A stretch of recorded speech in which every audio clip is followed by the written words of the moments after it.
evening, ladies and gentlemen, and welcome to Beer Blather 258. The party is over. Decades of slush funds and games of musical chairs are coming to an end. If you have been paying attention, you probably did not miss the desperate wailing of Democrats across the fruited plain. You see, the party is over, and the party is over too. The Democratic Party, that is. For too long, an entrenched nomenklatura answering to no one but themselves and their Democrat minders have lorded it over the administration of the American state, turning it into a latter-day version of their iron curtain counterparts. In an effort to defeat communism, the Democrats turned America into a counterfeit communist bureaucracy.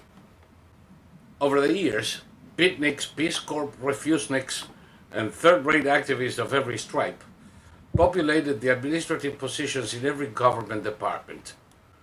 Perhaps the greatest example of this un-American view of the state was just made evident by U.S. District Judge Paul Engelmayer, a perfect example of New York's leftoid booboisie, who in an ex-parte decision, doing away with due process and citing no laws to justify his actions, decided that political appointees can be denied access to government data.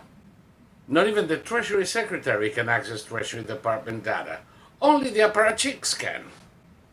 Never mind that any authority that parasite bureaucrats have stem from the same source as that of the president appointees. That is, from the president himself. According to this New York imbecile, the technocrats reign supreme. Why bother with elections at all? Such is the sorry state of our country today, and such is the calamity Donald Trump was elected to set right. There can be no pause, no tolerance, and no weakness in the task of clearing the Democrat corruptocrats from the administration. They know it. In fact, they know perfectly well that the success of the Trump administration in rooting out decades of pilferage, patronage, and garden variety corruption is not just the end of the party. It is the end of their party. So be it. It couldn't come too soon. I'm Sol Montes Bradley, the largest human repository of useless information, back home where it's nice and cool and I can wear my sweaters. Ah, God, it's so good to be home, even if for just a couple of weeks. And right next to me, on that other little square on the screen, Thomas Victor, the only living expert in World War I flamethrowers and so many more things it would make your mind melt, and Democrats shit their pants. From California, hopefully not inhaling smoke anymore. No, good. If you smell any smoke from now on, it's going to be something other than a neighborhood burning down. And, Thomas, how is that going? Well, Richard Grinnell is here in California as the ambassador to the foreign country of California, and he was asking FEMA why getting rid of the debris from the fires is taking so long, and they explained to him that they have to locate the owners of the properties. They have to make sure that the owner is who they say they are and that they own the property. So the owners have to prove that they own the properties. Then they have to get written permission from the owners to go onto their properties. Then they have to survey the debris and figure out how many permits are needed to get rid of the debris, because the debris has to be removed according to the type. And then once everything is all the paperwork is done, they can begin. And if you look at what I just said, it's something like 6, 7, 8 months worth of paperwork that have to be filled out before the FEMA can even begin getting rid of the debris. And the state is insisting that FEMA do it and not private contractors. You can't just hire somebody with a dumpster to come and take the debris off your property. That would only make sense. Yeah. So all these people are getting a taste of what it's like to live in a bureaucratic, religious state, a theo-bureaucratic state during a calamity. And it's an amazing sort of thing, because after the whomping that the Democrats took in the last election, they not only have learned nothing, they're going even farther in the direction that caused them to lose the election. So it's absolutely amazing. Why would you say that? I mean, it's only natural to see the mummified corpses of Chuck Schumer and Maxine Waters dancing together in front of a microphone. We will win. We will win. That surely has to attract votes. Yeah, CNN was laughing at them. CNN was embarrassed. Another thing that's happening is that leftist, I guess I'll call them Latinos since you don't like the term Hispanic, leftist. Don't worry, my friend. I don't like any of them. What term would you use to describe? Whatever term you choose to use is fine by me. Well, I'm just curious. What word? How do you describe as a group Mexicans, Honduras, Salvadorans?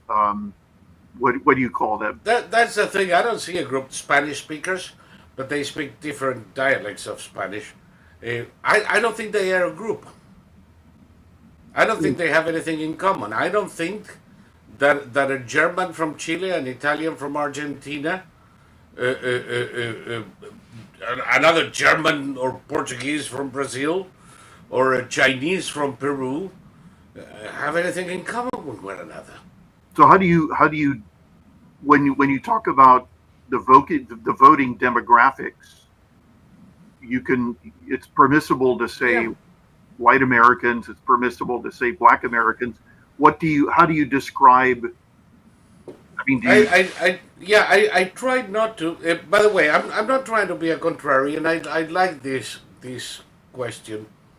I don't think that white Americans vote in any particular way any more than black Americans do, or Chinese Americans or Japanese Americans, let alone Asian Americans, which doesn't mean shit. I don't think there are such. I think those are contrived by Democrats and the press as part of their decades-long campaign to divide the American public. Correct, but you have to have an ability to describe a phenomenon in as few as words as possible. True. If you try to break down demographics into German and Americans with Caucasian German ancestors, Americans with Caucasian British ancestors, Americans with Caucasian French ancestors, then you're going to take an hour and a half just to describe the results of a poll. So yeah, but why do we have to poll that way? I'm particularly interested in age groups. Age groups are notoriously closer than any of the ethno-crap groups. Well, that's not true. Women who are the descendants of Africans, I describe them the way you would want them to be described, voted for Kamala in terms of I know, those they are voted blacks. 90%. Well, you can't call them black because some of them are tan, some of them are light brown, some of them are. I know, but I grew up in the 60s. Black is beautiful. Remember? Well, if you can call them blacks, then obviously you could call them whites. Yes, I have no problem with anything. Okay. I really have no problem with anything. I see Latino or Hispanic as rather contrived and something that hardly existed before 1970. Okay.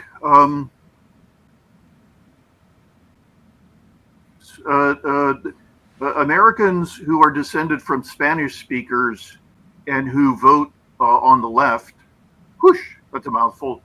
Holy crap! Here in California, are upset with leftist blacks because the leftist blacks are not coming to the aid of the Americans who are descended from Spanish speakers who vote on the left, and it's causing a huge another breakup of leftism among another line that wasn't 90% of black women voted for Kamala, and there's a movement for those women to no longer participate in politics, no longer be activists. They call themselves the 92%, even though it's actually 90%. And so there's a brewing fight here in California and spreading to the rest of the country, where the Americans descended from those who spoke like Spanish as their native language and who vote on the left are asking black leftists to take part in these demonstrations, and they're not. And as a result, the two sides are now accusing each other of racism. And But why should black women participate in Latino crap? What's their interest? Unless they do have some political common ground, they have to be there just because.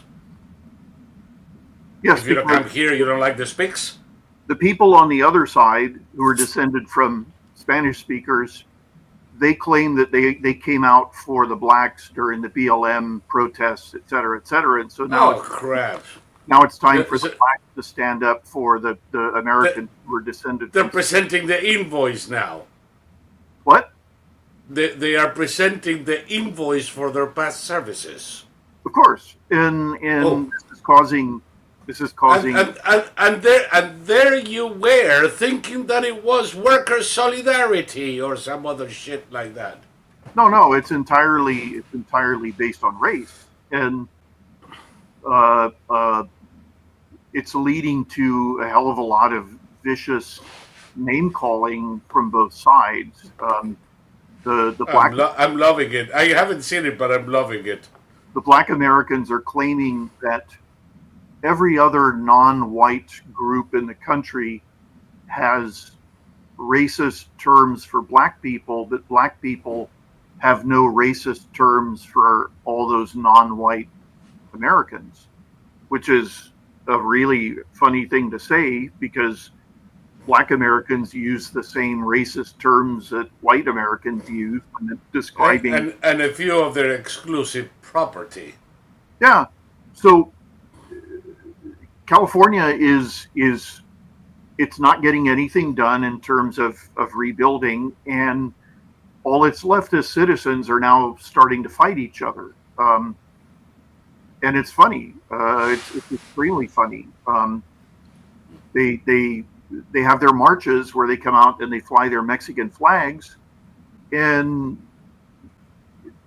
the futility of it all is just, it's really funny because you think Tom Homan is going to give a damn about marching high school?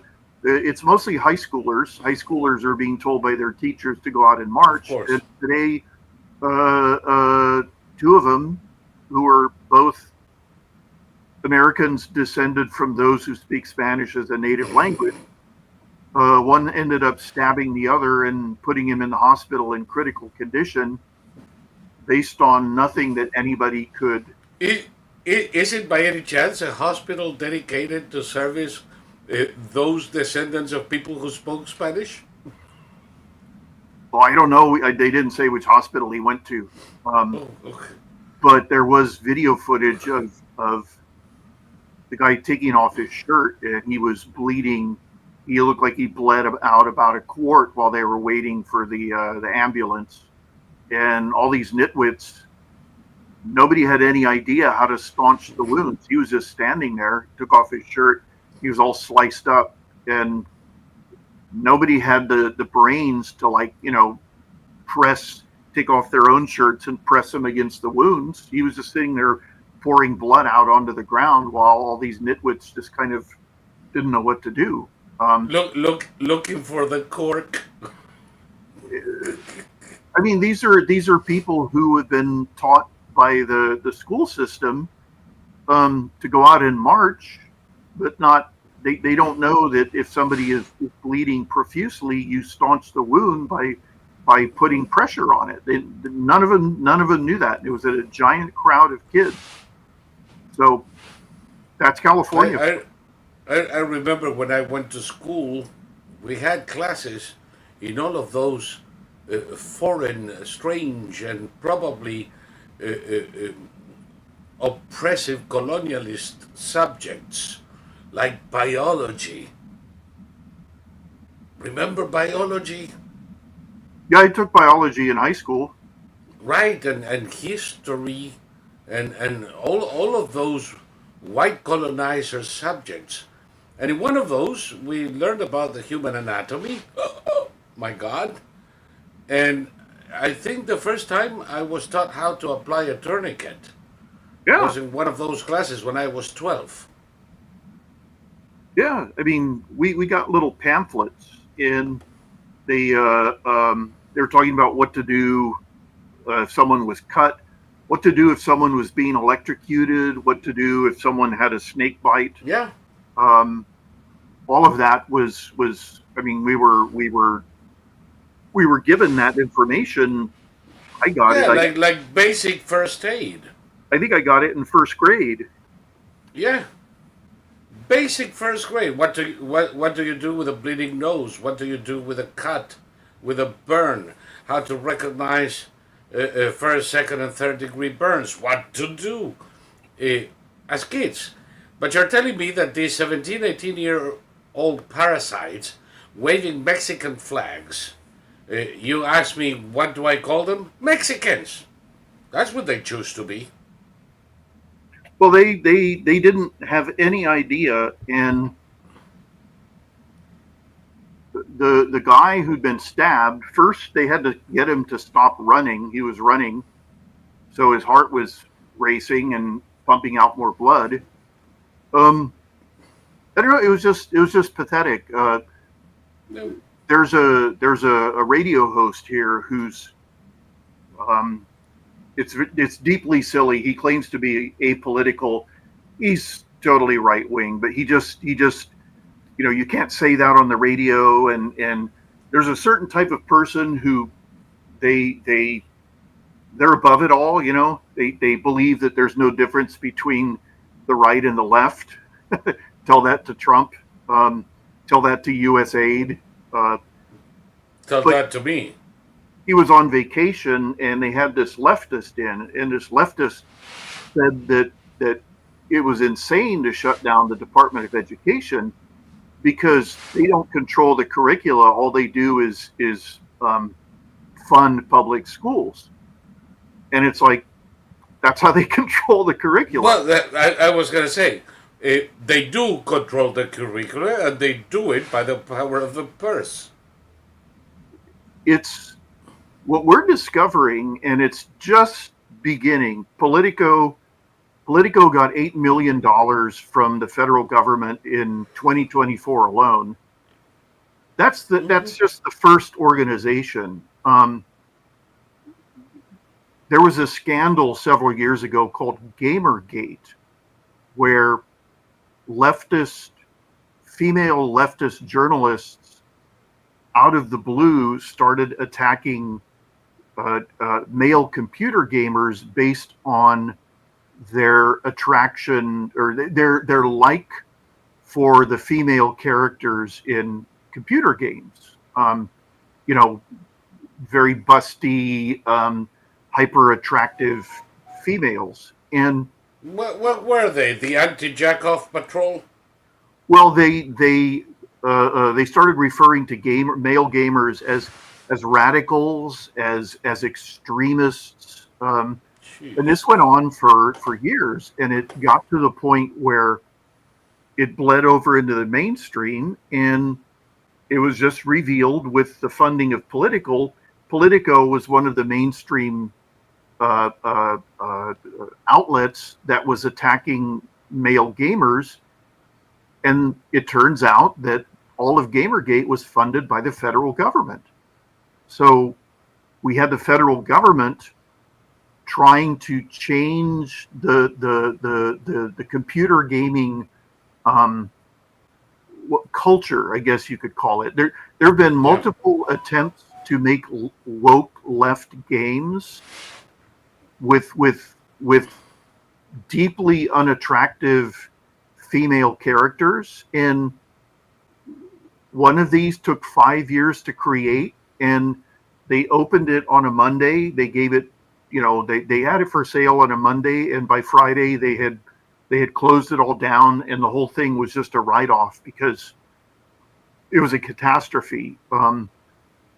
So since they couldn't offer things that people would buy, they were forcing journalists, or they were paying journalists to try and force the culture into destroying itself, into non-existence, with the power of the federal government behind these journalists and stuff like this. That leftward leaning streaming channels right now, at this moment, they're suddenly losing hundreds and hundreds of thousands of subscribers, like within the last couple days. And the theory is that these were all inflated numbers that were provided by the federal government. So, in one way or another, I'm sure, yes. Yeah. So the same thing, did you see how many subscriptions to Politico were being paid by these assholes? Well, do you know how much a subscription to Politico cost, according to the magazine? Up to $100 a year, some of them, because they're paper, online, different levels. Some were $10,000 a year. Oh no, the institutional ones, the pro ones, $7,000 to $10,000 a year to have access to market data and all that jazz. But the point is, when you take a look at the numbers and the number of subscriptions that were bought through U.S. Scam, is there anybody who subscribed to Politico who wasn't related to the government? Well, this is the thing, that this is what we're going to find out, is that it's going to be like the scene in Alice in Wonderland where she says, "You're nothing but a pack of cards." And we're going to find out that everything leftist was nothing but a pack of cards that was funded by the federal government and George Soros. And even George Soros was funded by the U.S. government. True. We were led to believe that Soros was financing the races for district attorneys that went on to win and free criminals. But it turns out that Soros was only dispersing U.S. tax dollars. Makes sense.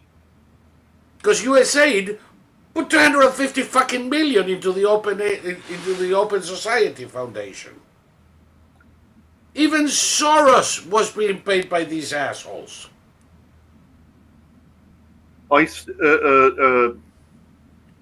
Federal bureaucrats had some kind of it looked for all the world like an Alcoholics Anonymous meeting. And there was some kind of MC, and these people were coming up to podiums to tell their horror stories. And one of them started out by begging whoever was hosting this thing to please reassure her that Trump wasn't going to set up death camps. And this is a federal employee. She's been working for the federal government for 30 years, and she thinks that Trump is going to set up death camps. And this is a person who needs to be fired immediately, like on the spot. And and put in a padded room under psychiatric supervision. there was another guy who said that one of Musk's employees and his wife and child were now camped out on the 6th floor of the building he was working in, and there was no access to this person. And when he said this, the crowd let out this collective groan of horror and shock. And like, these are like the biggest pansies you've ever seen in your whole life. There are no men with testosterone in this group, and the women are all terrified of death camps. And they're dispersing money to every nutcase and fraud.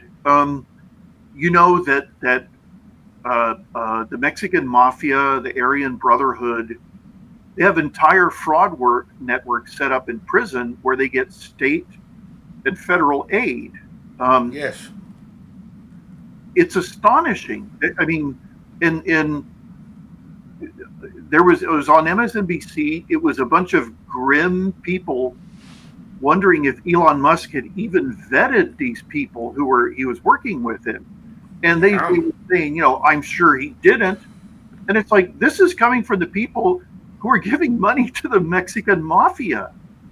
They're giving money to the Aryan Brotherhood. Don't talk to me about vetting. You probably know that Musk's employee Big Balls, who had to resign, he's now been rehired by order of the president. It's a funny thing, because the age of the people working with Musk in Dodge goes from 20 to 38 years. They're not all 18. Some of these guys are the brightest minds in technology. They're not all of them big balls. Well, this guy was rehired, by the way, because somebody made a big deal about something he tweeted. I don't know how long ago. But he was like, I don't care. You and I are technically unemployable because we are famously anti-political correctness. I affirm time and again that anybody who subscribes to the tenets of political correctness is an irretrievable retard. Now, that I just said can cause me to be questioned by these freaking imbeciles because I'm not drinking the Kool-Aid. Big Boss didn't drink the Kool-Aid, so what? He said that he would never marry a woman of another race. You know what's the first thing that reminded me of? No. Muhammad Ali, 1976, asked if he would marry a blonde girl that was his then squeeze. He said, of course not. I'm going to marry my own race. And they asked him, why? And he said, because I want my children to look like me. And I want my wife to cook the food that I like.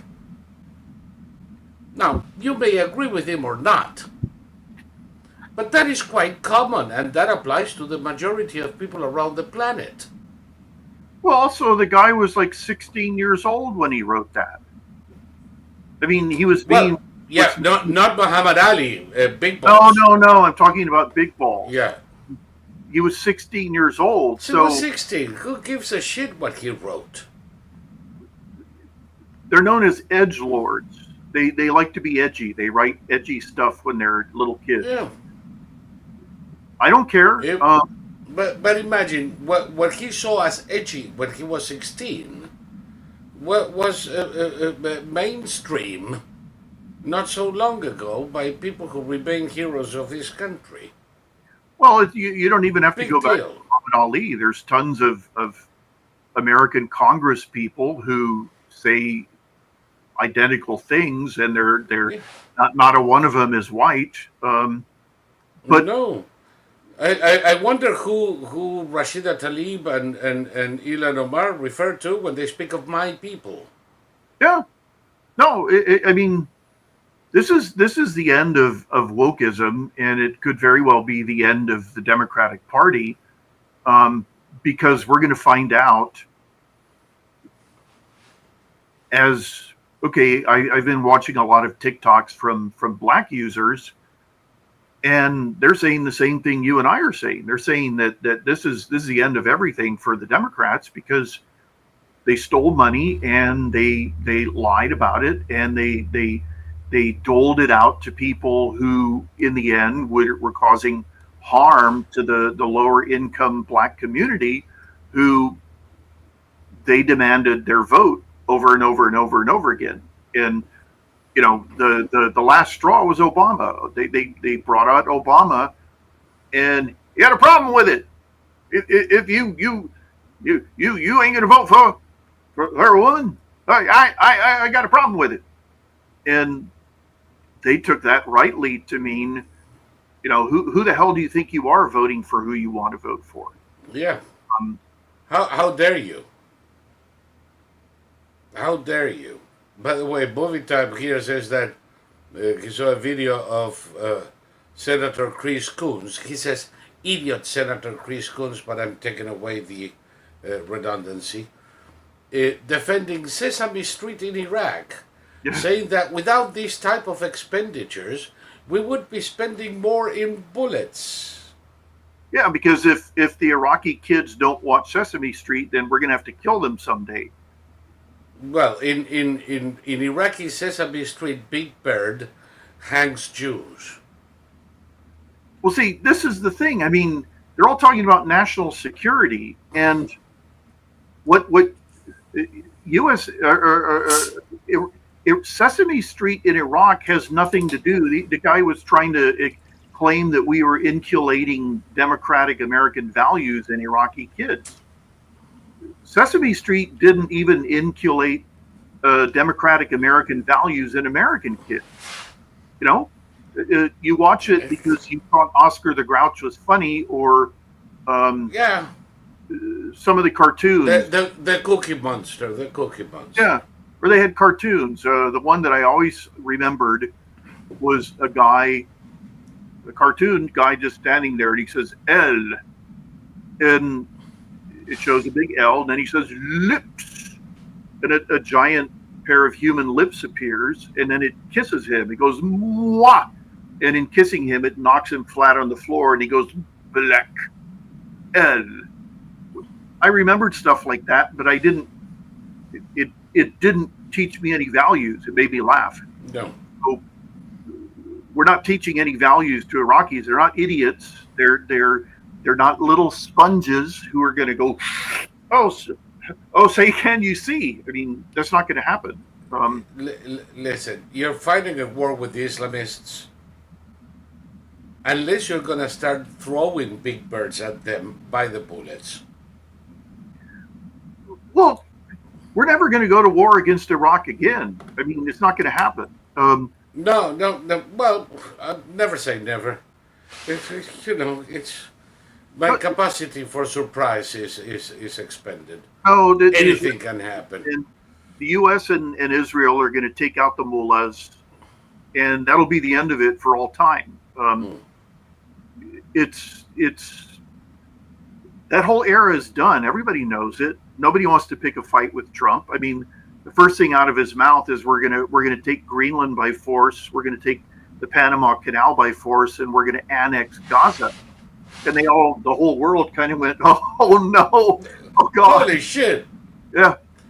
But you see, it worked. Of course, that's why he did it. It worked. That fucking Molino, it started biting the pillow within 24 hours, and suddenly American Navy ships don't pay any more fees at the canal. We should, by the way, ask for a refund of every fee ever paid since 1979, because according to the Torrijos Carter treaties, the U.S. Navy, as a recognition of the role of the U.S. in building the goddamn thing, was exempt from fees. So now, graciously enough, they stopped charging fees to the Navy. They should have never charged a freaking dime. Well, And whatever the hell his name is, after Trump said we were going to take the canal back by force, he wrote this drunken screed on Twitter where he accused Trump of looking down on Panamanians and well, we're not your slaves, blah blah blah blah. they all did the same thing, and then they 12 hours later we're grabbing their ankles. Right. The same thing with Petro, the same thing with Sheinbaum, the same thing with Trudeau. Greenland, Trump said we're going to take it by force if necessary. And so NATO said, oh, okay, we'll do what you want. Okay.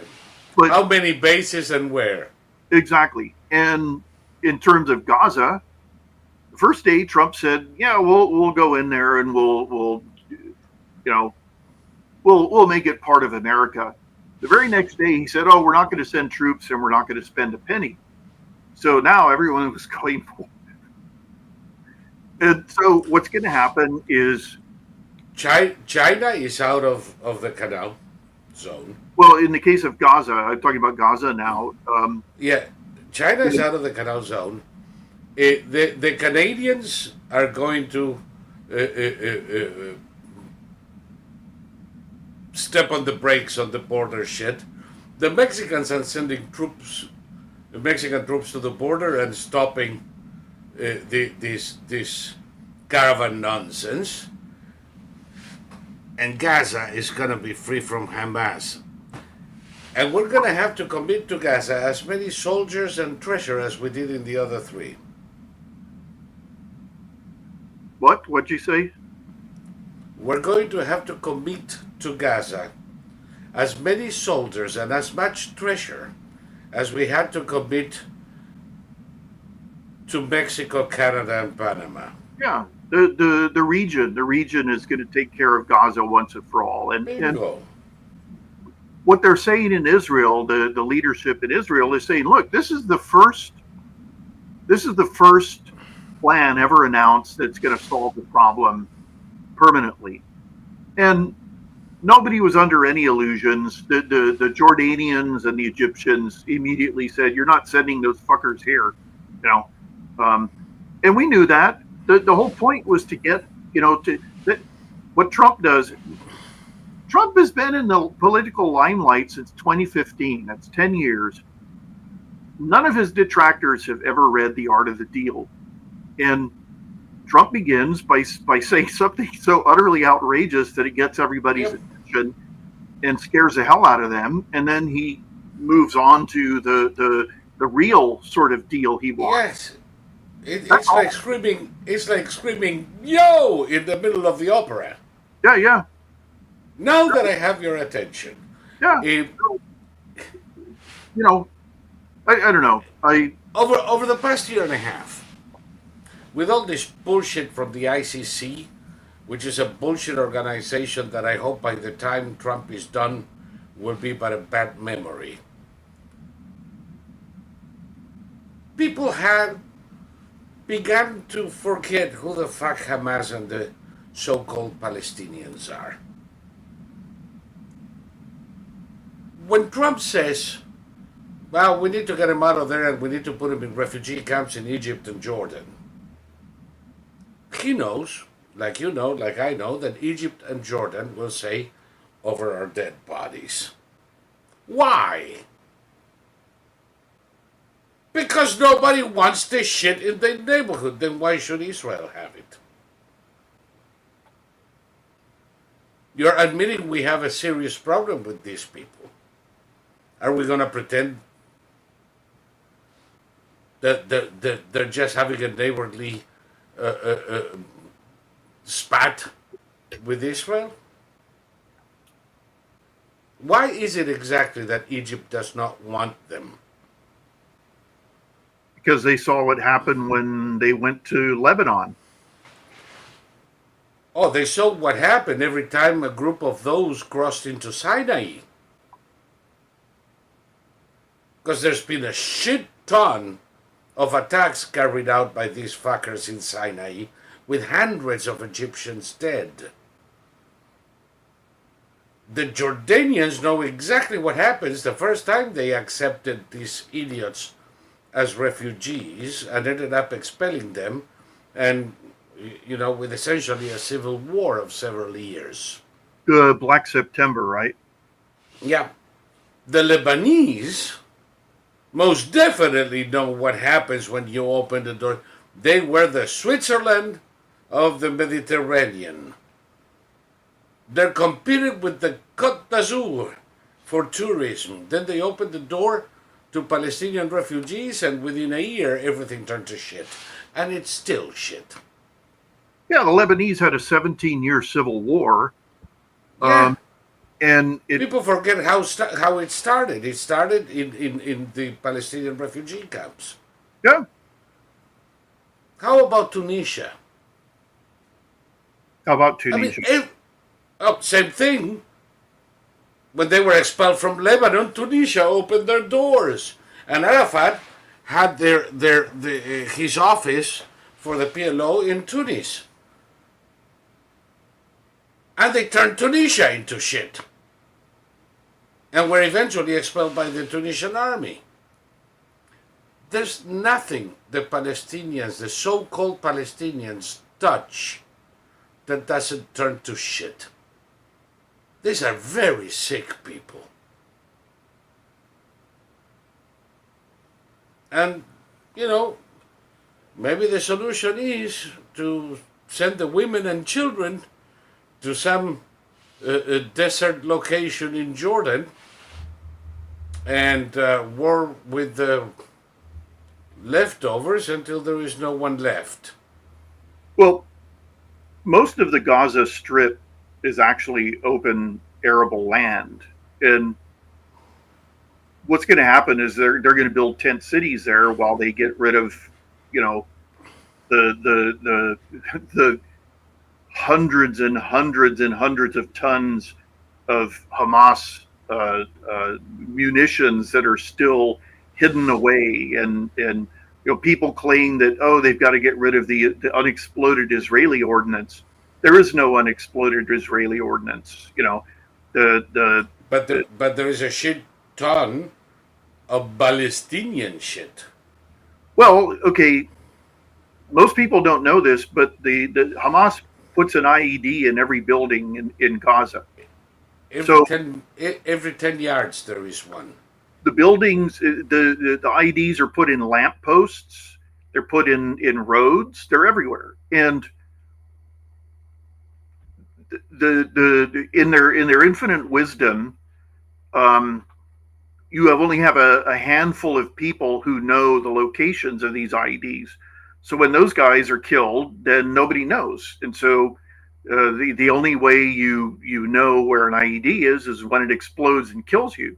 So all of that is going to take a hell of a long time to clear up, and you can't do it when there's Palestinians in donkey carts, going off to the local food tent. They're gonna have to build tent cities, and people don't know this, but depending on who's paying for it, you can have giant air conditioned tents. That's what our troops use. So they'll be put somewhere, and the Middle Easterners are going to take care of this problem once and for all. And the Gaza Strip has a lot going for it in terms of tourism, in terms of beaches. It has a lot going for it. So the Israelis have already said Hamas will never rule Gaza again. So, I mean, this so-called peace deal, this ceasefire, whatever, where it's like, we give you 3 and you give us 183 and we humiliate them on the way out. I mean, I wouldn't have gone for it, but the Israelis seem happy with it. At some point, it's almost certainly going to break down, and the Israelis will finish the job. They already have finished the job. It's like, there's nobody who's left who can really take over Hamas and rule the city anymore, rule the strip anymore, rather. But these are very destructive people. They hand out candies when little kids are murdered. They celebrate. They dance in the streets. And don't give me this nonsense about how, they're all living in refugee camps. Yeah, refugee camps with 5-star restaurants and movie theaters and supermarkets and designer clothing stores. I dare you, I challenge you to find me a pre-war video of a Palestinian wearing rags. No such thing. They all have cell phones. They all have, expensive watches. And this is because money from organizations like USAID was pouring in there. And the Gazans, the Palestinians in Gaza got tens and tens of billions of dollars, and it was all poured into underground infrastructure for terrorists and weapons. And,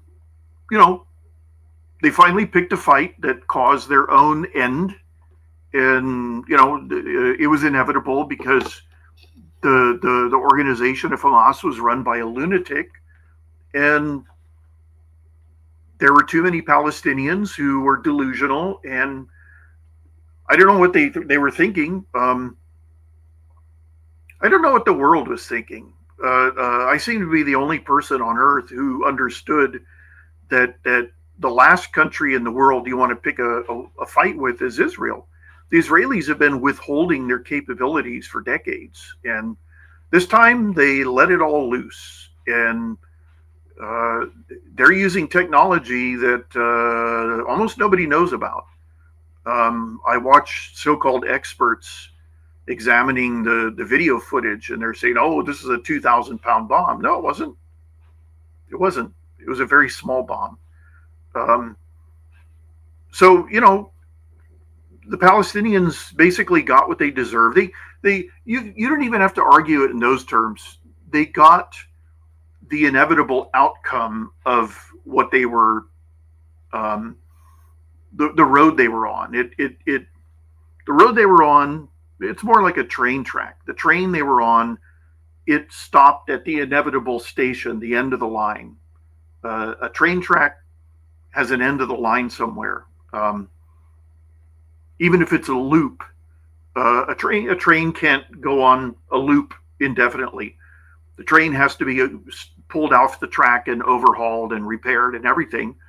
And in the case of the Palestinians, they I don't know, they thought they were on a magnetic levitation train on a loop that would just keep going forever, and the train fell off the tracks and blew up and cartwheeled, and it was inevitable. So whether it was deserved or not, you don't even have to make the argument. It was just inevitable. If you are going to stand at the busiest intersection in downtown Los Angeles, where the cars are all doing 70 miles an hour, and you're going to close your eyes and you're going to run across the street,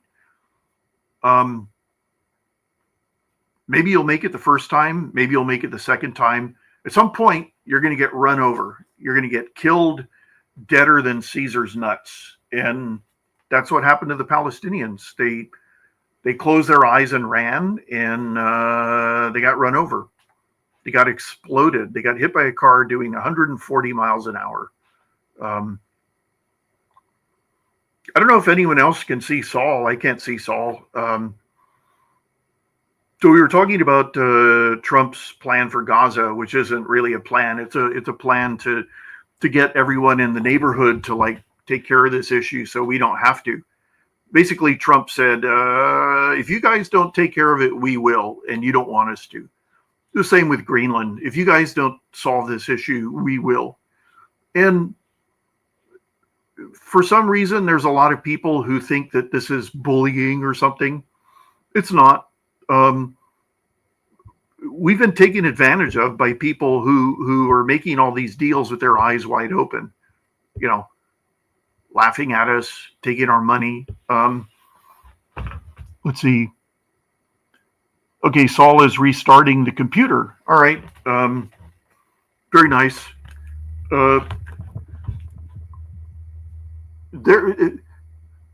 We have no allies in this world. We have people who are dependent on our money and our protection. The closest allies we have, it would be someone like Poland. The Poles are good allies.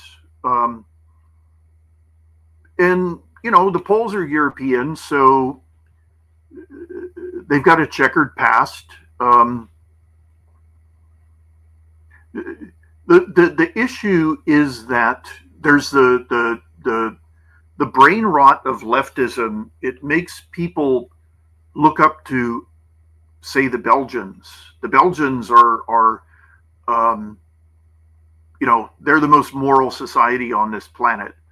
Okay, you can go back to the days of King Leopold and his extermination of 30 million Congolese for rubber plants. You know,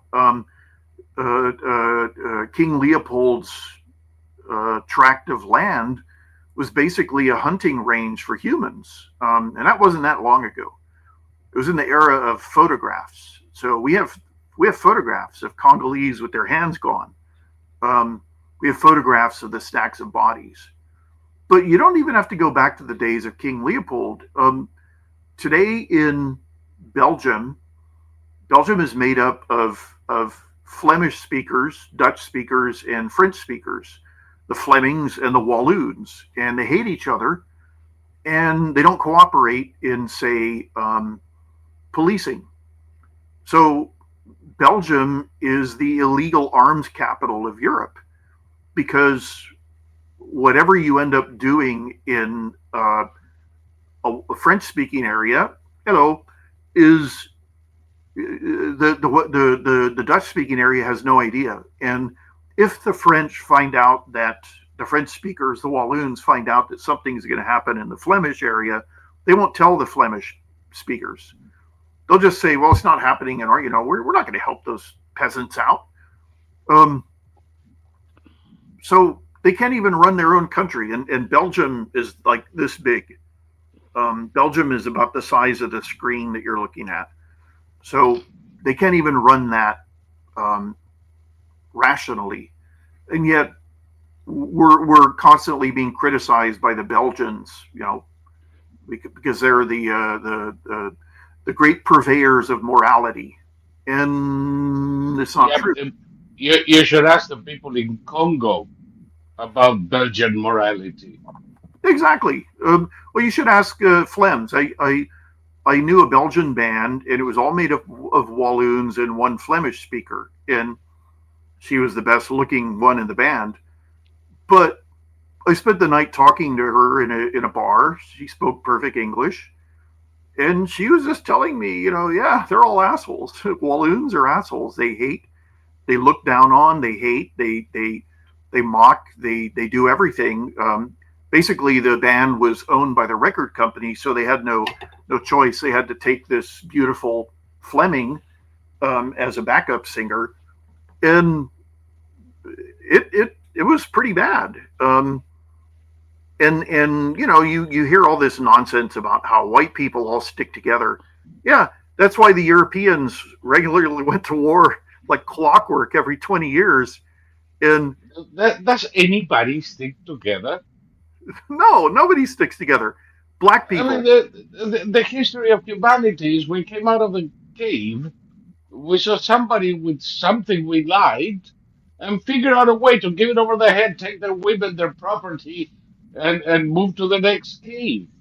Well, And it hasn't improved much since. my favorite statistic is that the Congo has 900 ethnic groups and they're all at war with each other.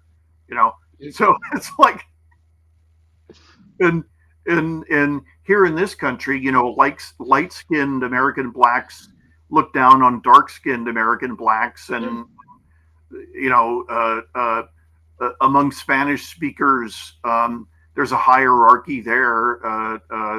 The actress Rosie Perez pointed that out once, and then immediately got canceled and had to issue a groveling apology to all the people who put Puerto Ricans at the bottom of the list. Anyway, so I don't know.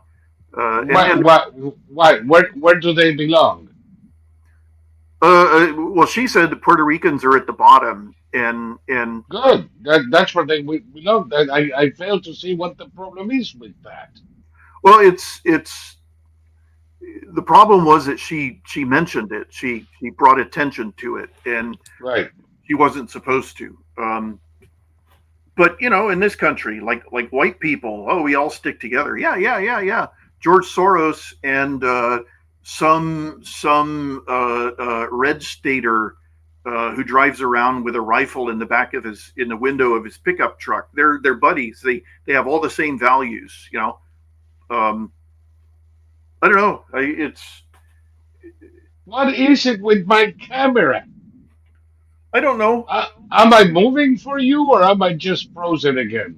You're frozen. The la- You're frozen. Your voice is all fucked up. Um, let me try to fix it again. See ya. okay. No, the whole issue with what's going on now is that we're finding out that the Democrats they're a paper tiger that was filled with money, but still a paper tiger. Like if you have a paper tiger, let's say a paper tiger made out of $20 bills. So what? It's got $150 in it or whatever, $160, but you can still crumple it up. You could take each individual bill out, and everything that the Democrats base their entire ideology on is fraudulent. So without these slush funds, which Trump is going to destroy one after another, they're going to have no money to do everything that they've been doing. Pay off the press, keep. Okay, look at MSNBC. MSNBC's viewership has always been, like this.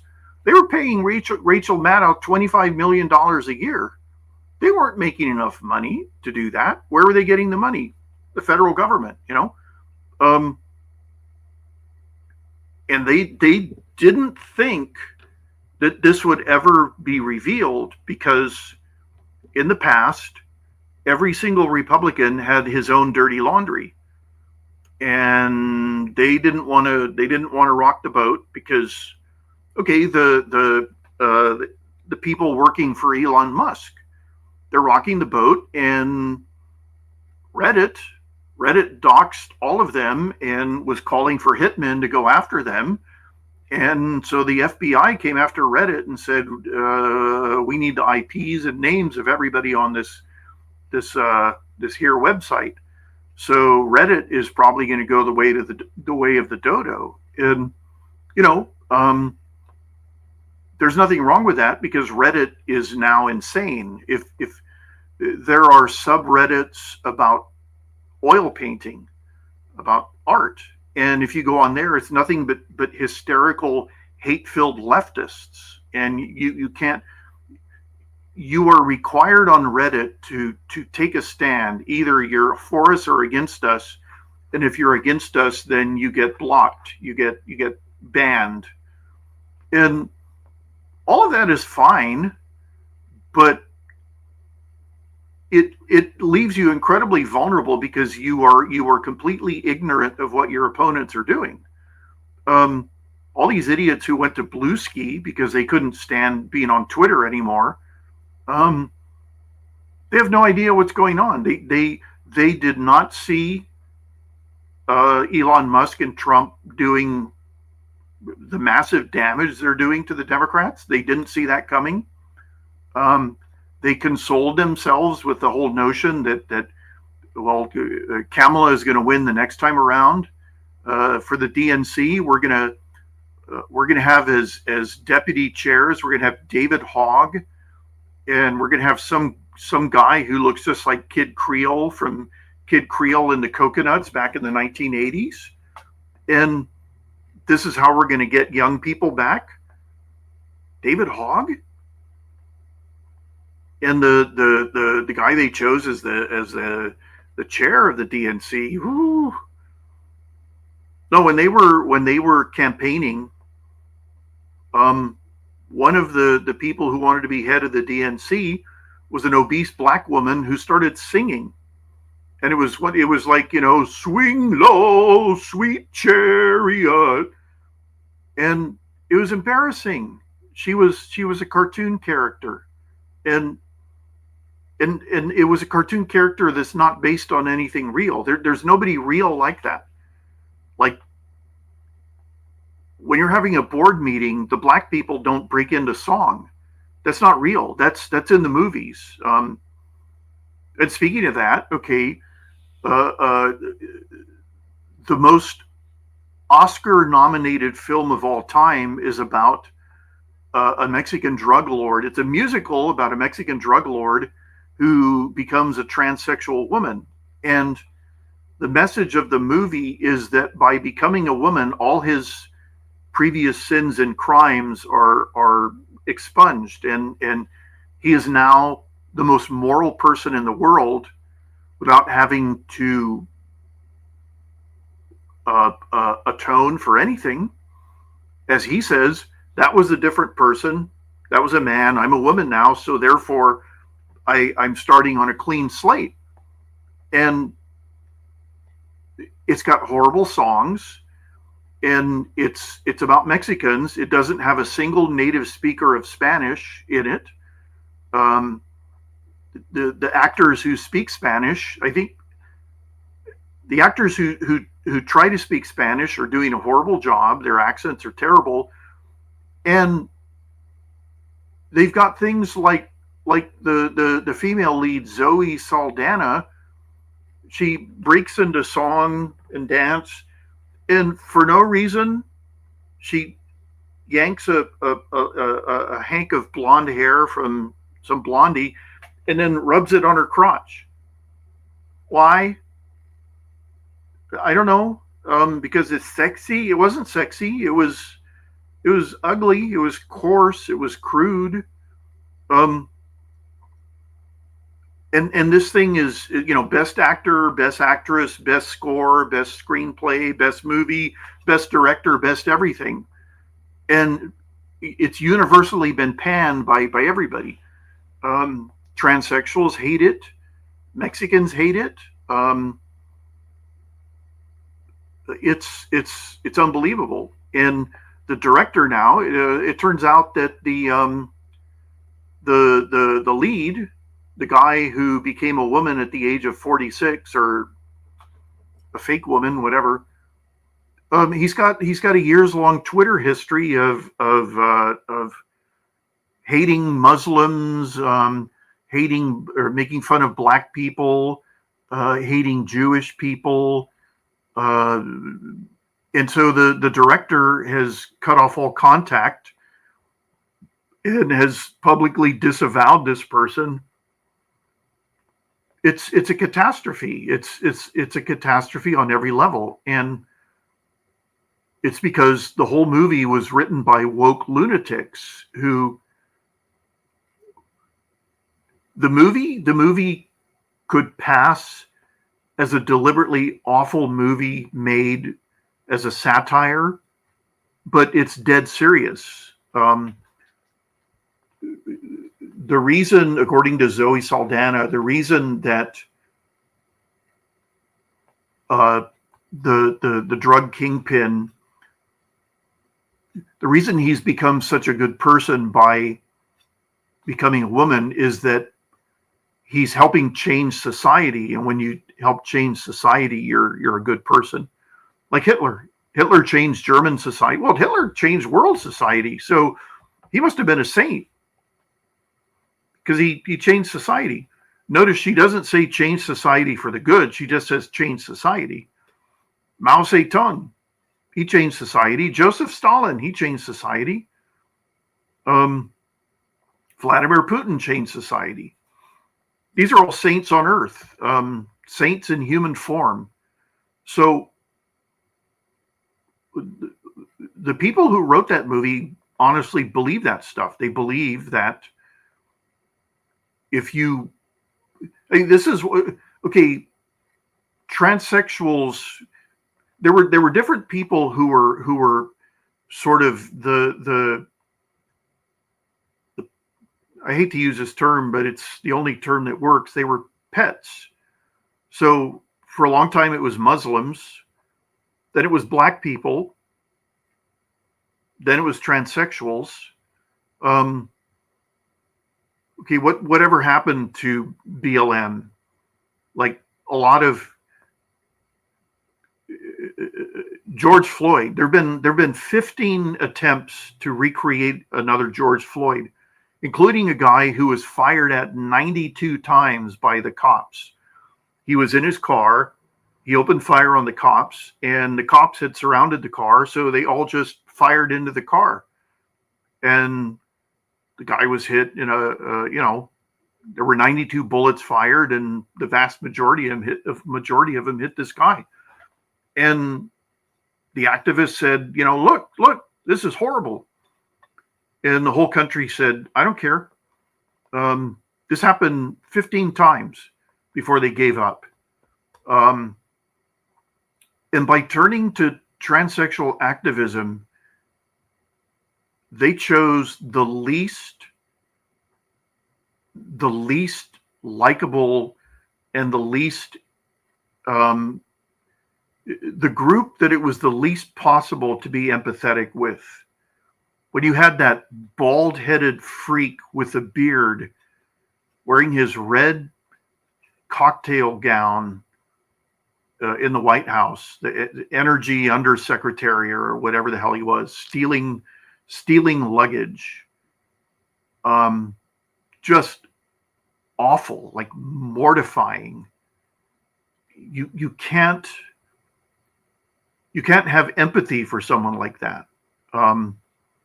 There are performative people. There are people who are deliberate freaks. You go on TikTok, you see them all the time, and they are the least likable people. Are you back? I think I'm back. I think it was my camera giving me trouble. We'll figure that out eventually. Okay.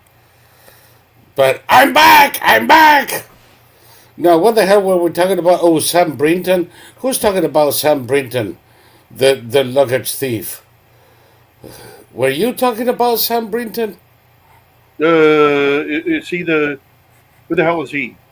The cross-dressing little shit in the Energy Department who was stealing luggage from women at airports. Yeah, no, I was just pointing out that making transsexuals the face of the Democratic Party was a catastrophic blunder on their part because, oh yeah, I mean, I've told you I've known a few transsexuals in my life. They were all male to female. I had no problem with them, but none of them were activists. And it's the activists who are that are frankly crazy. Well, this is the thing, and this notion that okay, Okay, the radio station I listen to is still it's doing ads for Ozempic as a weight loss a weight loss um, um, issue. Yeah. If you really have some profound hatred for your pancreas, that may be true. Well, this is the thing that the side effects of Ozempic taken as a weight loss drug are catastrophic. I mean, what basically happens is you can no longer digest your food; it just sits in your belly and rots. And there is a literal condition called Ozempic face, and you can see it in these people who no longer appear in public. Yeah, um, and it's the same thing that the Democrats are still pushing surgery and uh, hormone treatment for little kids, prepubescent little kids, Yep. and they're pushing it as something marvelous, and it's abuse. It's the worst form of child abuse. About the only worst child abuse would be to cut off all four of their limbs and just put them in a wheelchair. Don't So don't give him any ideas. I'm sure at some point they'll choose the body modification crowd as their next. It's some kind of deranged Munchausen by proxy. Yeah. It's not enough to make the kid sick.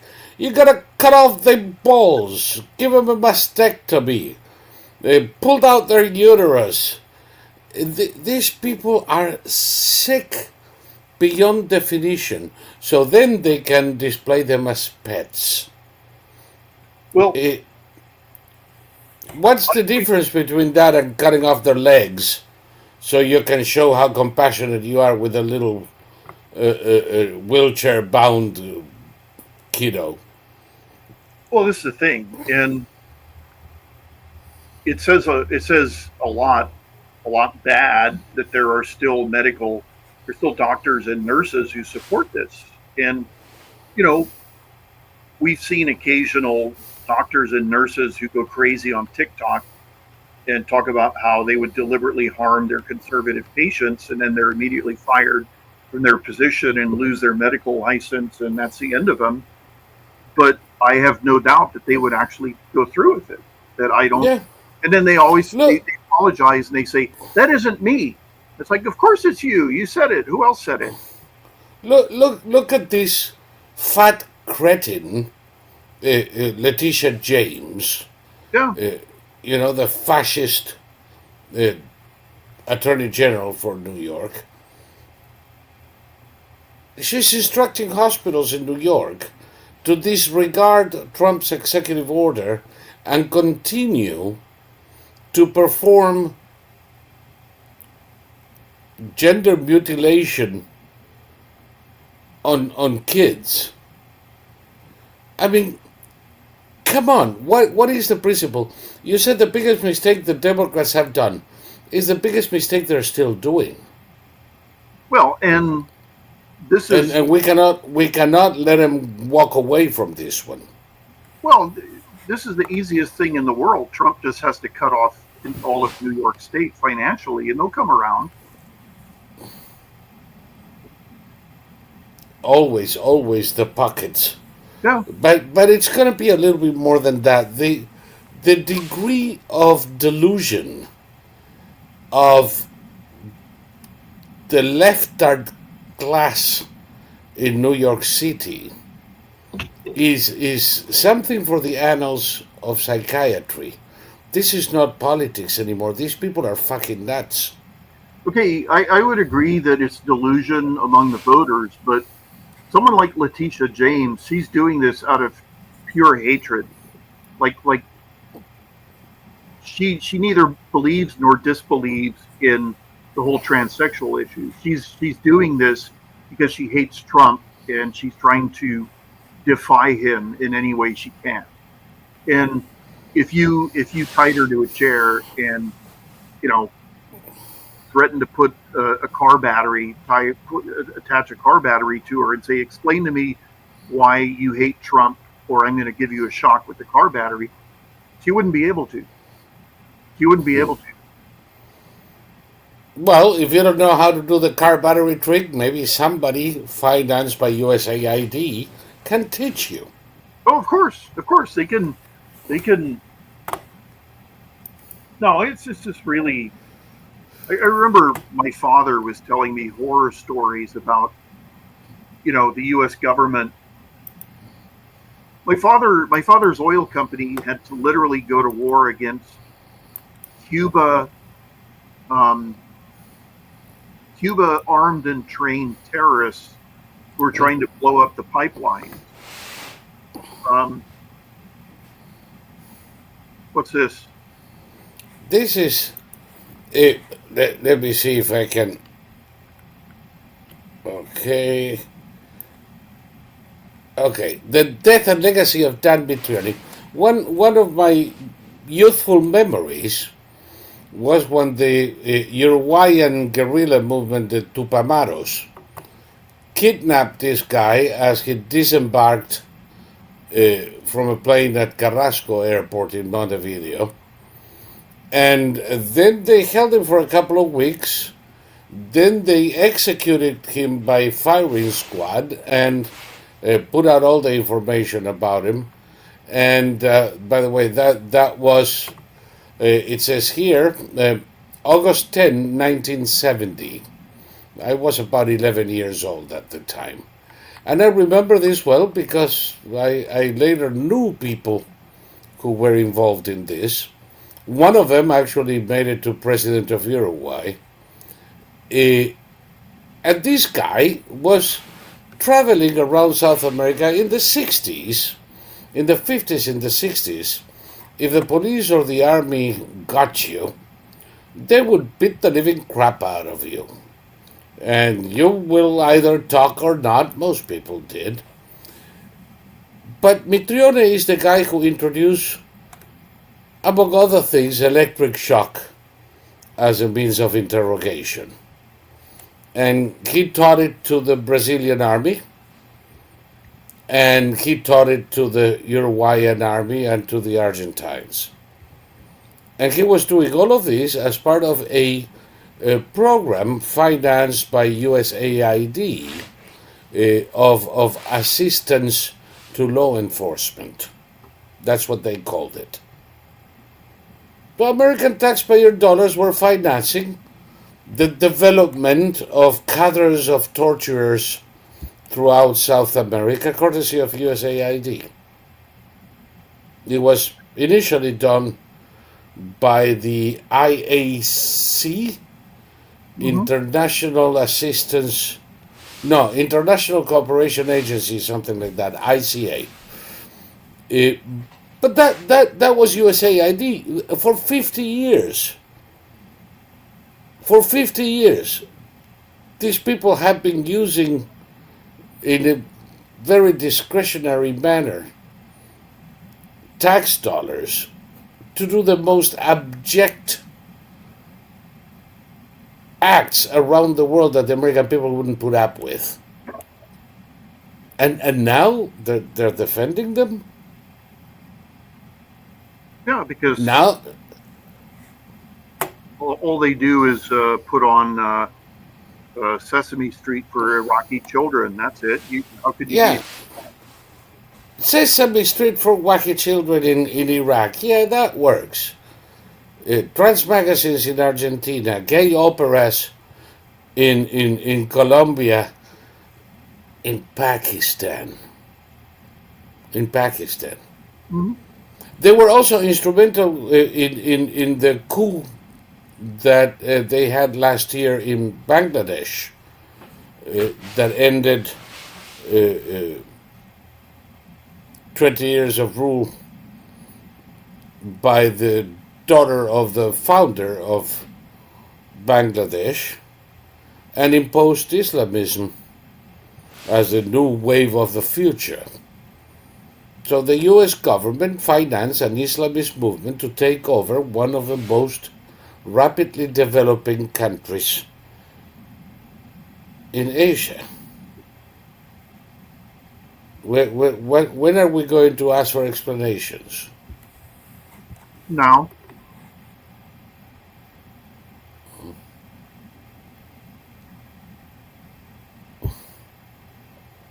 yeah, we're doing Alex it is now. saying something interesting. Mm, Alex is saying something interesting here. People treat their pets well. The psychopath celebrities treat their children like accessories to be shown off at parties. mm, I wonder if they cut off their dog's balls. Probably do. And you know what, Thomas? You know this is true. Everybody's up in arms over USAID. That's nothing. That's the smallest amount, 50 billion in mm-hmm, a country that spends 7 trillion per year. It's a rounding figure. Wait till they see how much is spent by the Department of Energy.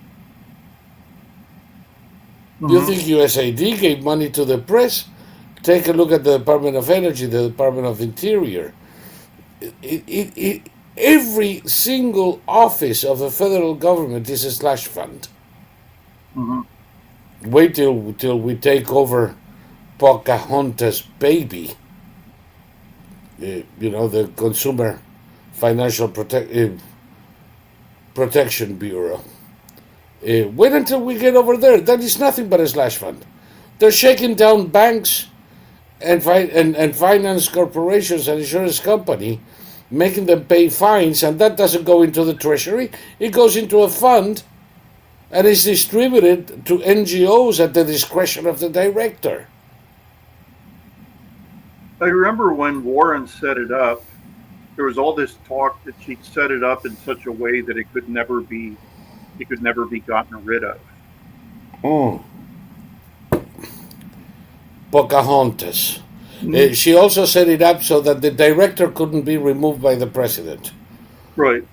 And then Trump happened, and the director was removed by the president, and the court decided that there cannot be a director in the executive power that is not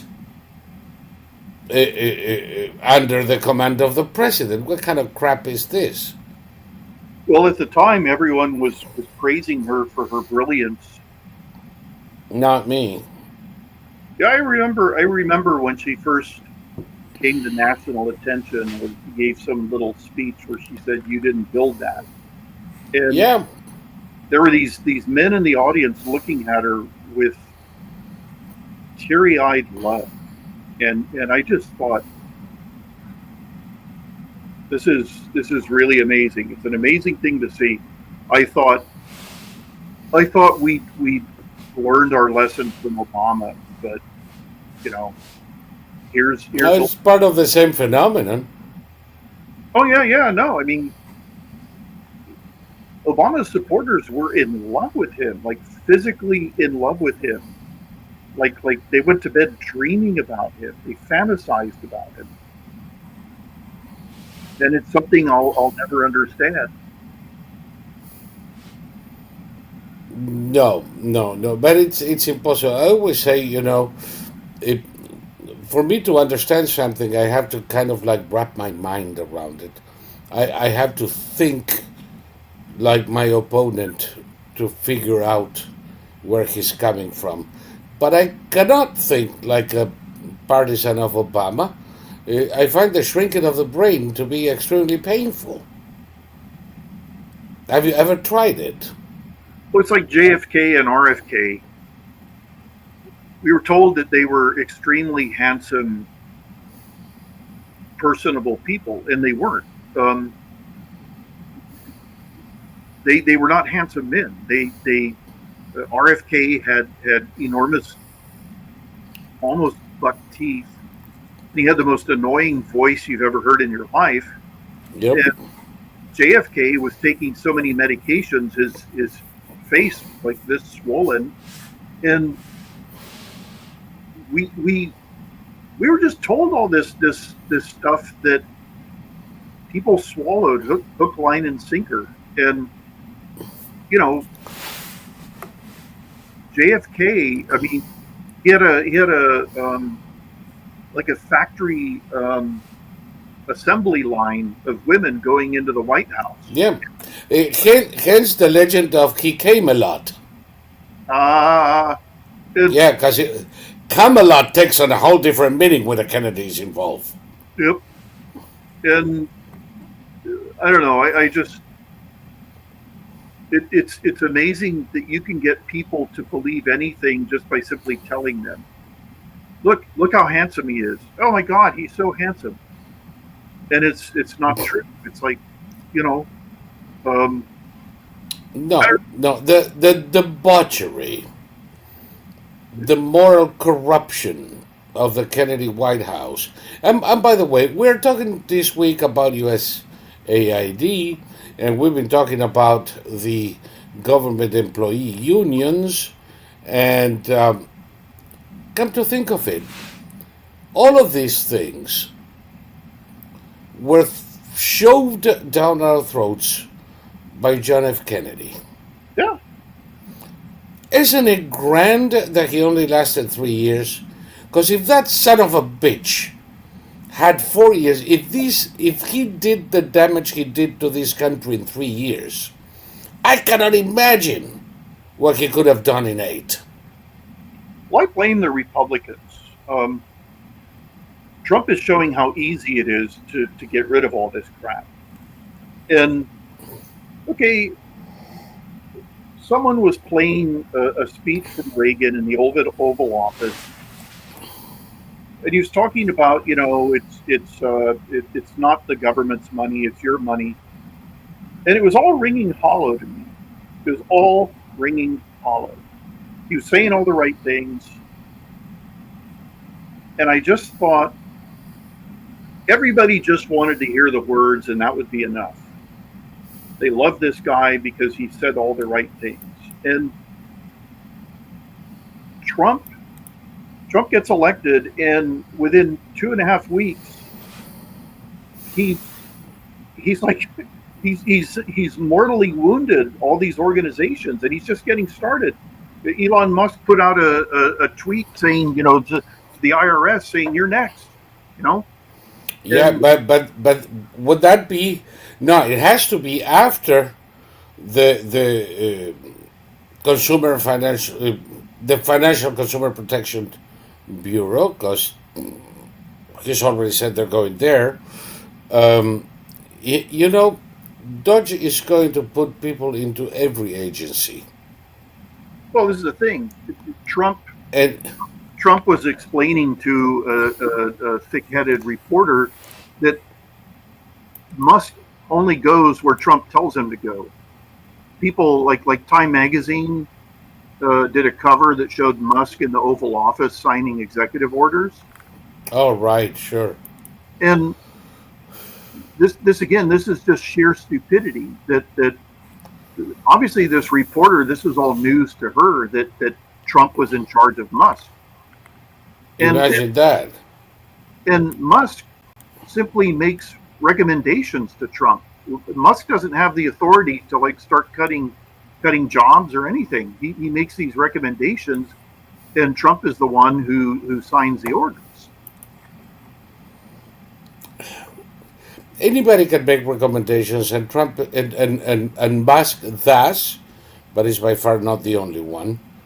And ultimately, the president has the authority to hire just about anybody he wants to help him manage the executive.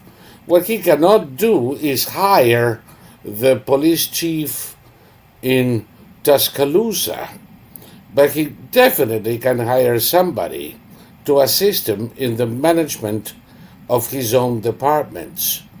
That's something that most Democrats are having quite a bit of a problem understanding, and unfortunately, many Republicans too. This is something that caught my eye today. There you go. It's one of these many articles that I saw today where look at that. This is MSN celebrating the Judge Engelmayer's emergency order, which is going to last as long as a fart in a hurricane. Imagine he directed anybody who had been granted access to the system to destroy any and all copies of materials downloaded from the Treasury Department. Because apparently, if anybody looks at them, there's going to be irreparable harm. Now, let me find the paragraph here.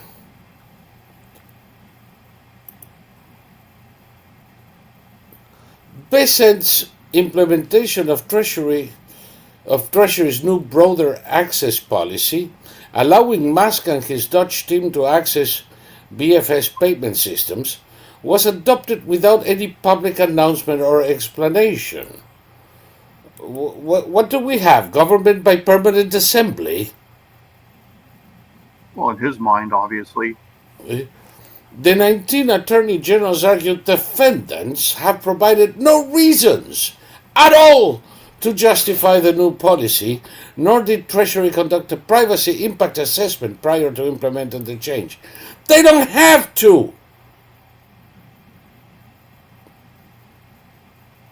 They do not have to. This is not building a roadway down the middle of downtown Middletown, Iowa.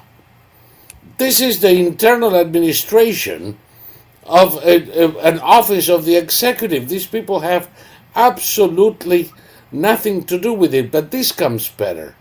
This unelected group, says the unelected judge, led by the world's richest man, who gives a fuck who leads them, is not authorized to have this information. Actually, he is from the moment the president requested him to do it. And they explicitly sought this unauthorized access to illegally block payments that millions of Americans rely on. Payments on healthcare, childcare, and other essential programs. That is bullshit. That is a claim made by Letitia James.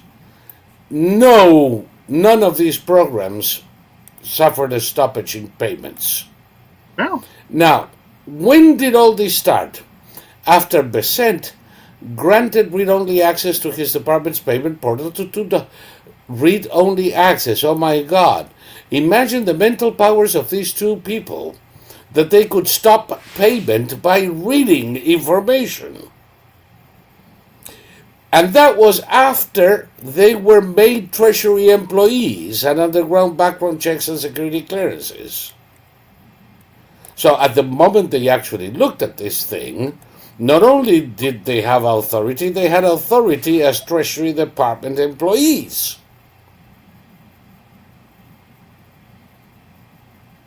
Nobody's talking about this.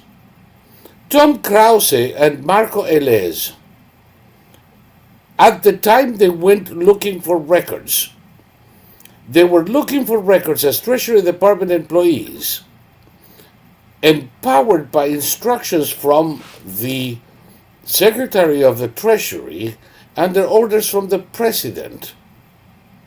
What is this shit about unelected people doing things that are not authorized? Well, if we follow that logic, then every single member of the Treasury Department is not authorized because they're all unelected.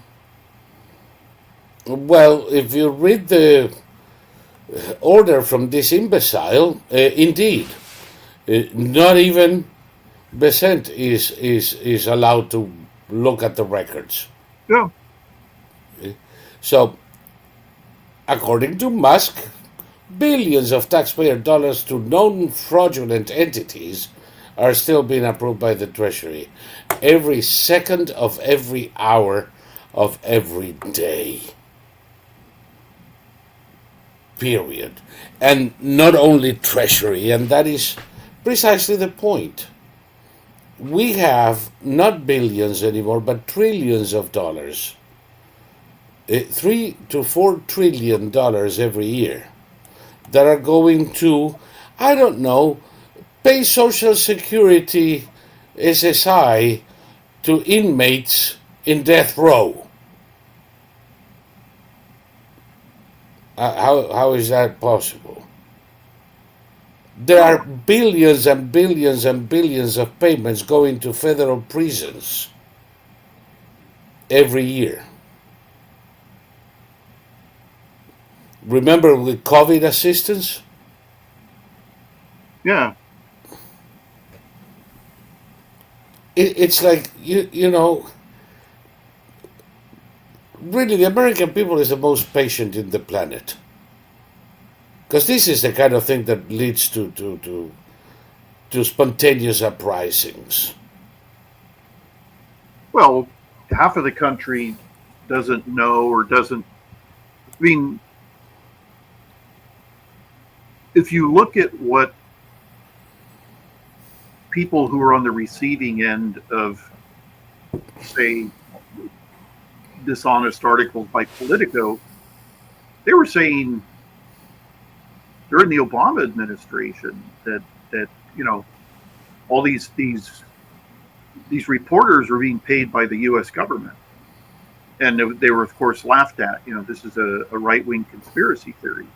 We're, as Jim Acosta said, this is CNN. We're the news. We're not Fox News. We're the news. And it turns out, I mean, you know, again, how the hell did MSNBC afford giving Rachel Maddow a $25 million a year salary? And the answer is they were getting money from the feds. And we'll find that. They still are. We'll find that out. They still are. And you're going to find out that, you know, every time I know that you watch MSLSD as frequently as I do, but I do on occasion just to see what the fuck they're talking about. Have you noticed how many ads they have from government entities? I mean, come on. You turn on Fox and they get ads from some idiot trying to sell you a tax service, from Lou, who's on mistake number 2, from all kinds of insurance, banking, services, tax advice. You put you put on MSLSD all the ads in government entities. Why? Why should the Department of Energy put any kind of ad on any TV telling you how many solar panels are being installed? That's not their job. That's government propaganda by definition. They're blowing their own horn. And they're using that as an excuse to funnel money to friendly press. It's the oldest thing in the book. Well, as it turns out, the entire organizations are nothing but government propaganda. And, you know, once all the funds are cut off, then they're all going to die on the vine. They'll go bankrupt in a week. Yep. Without government advertising, most of print media in America, I'm referring to big newspapers, big circulation print media, of course, a small newspaper in a small town, it's a different dynamic. Although chances are they are getting ads from the town to keep it alive. But all of the print media is going to go bankrupt without government ads. Most TV chains are going to go belly up. And you'll have no idea how many people who are microphone jockeys online will also go belly up. We must be the only two idiots who are not getting a check from the government. Well, that check comes with all sorts of requirements that I'm not willing to, you know, I'm not willing to sell my soul, not even for $1 billion. I wouldn't, become the next Rachel Maddow. Right? No, oh God, no! Talk about shrinking your brain. But I'd rather be Tennessee, the anti-Tennessee Ernie Ford. Remember 16 tons? Mm-hmm. I sold my soul to the company store. Mm-hmm. No, thank you. I totally agree with you. That's why we're still here. Well, but the thing is that, okay, Rachel Maddow was in a magazine where she was showing off her home, and she had she had a little cottage built in her backyard that was where she went to meditate, and it was horrifying. It looked like a Finnish sauna crossed with a locker room, crossed with like an 1870s whorehouse, and it had what looked like a tar pit in it, and it had a chandelier that looked like intestines. And this thing Maybe they were. Well, this thing must have cost millions. And this is where she went to meditate. It would be impossible to meditate in a place like that. It was What? It was insane. That thing meditates? Well, that's the thing. And all these people, all they do, they get the giant salaries, and they blow it all on crap. They blow it all on materialistic crap. Joe Rogan moved to Texas, but before he moved to Texas, he had this glass house in Malibu, I think, and all the walls were made of glass, and it was horrifying. It was like, how could you live there? How could you walk into your glass house? You'd have to put up your hoodie and I don't know.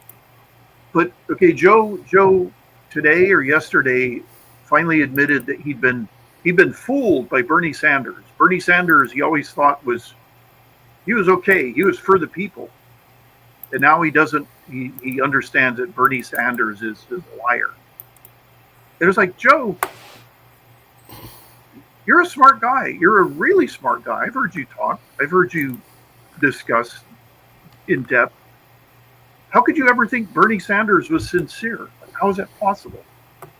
And it's possible because leftists don't actually think about politics.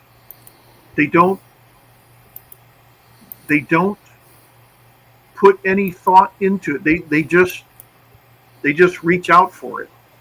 Yeah, okay, look at this. This is Rachel Maddow's. She's got a tar pit. She's got intestines hanging from the ceiling. See how it looks like a Finnish sauna on that side, and then on the right side of the screen, that's the locker room side, and then back in the other direction, that's where you have the whorehouse element. Yeah, okay. And the garage door. This is a fireplace. Where the fuck are you supposed to sit? Are you supposed to stand in front of the fire? In the tar pit. Apparently you get into the tar pit. Hopefully upside down. If she can make it to 10 minutes, I'll give her $1 million. I mean, what is this? This looks like a garage it's got a garage door. What is somebody who hated Rachel Maddow built it for her? She went, oh, that's wonderful. Oh God, what did I do? It's so great. Yeah. Look at this shit. And oh God, here I have the layout of this thing. You're not gonna believe this, because there is the part you cannot see in that picture, and you're gonna figure it out now. Oh boy, I'd never seen this layout before.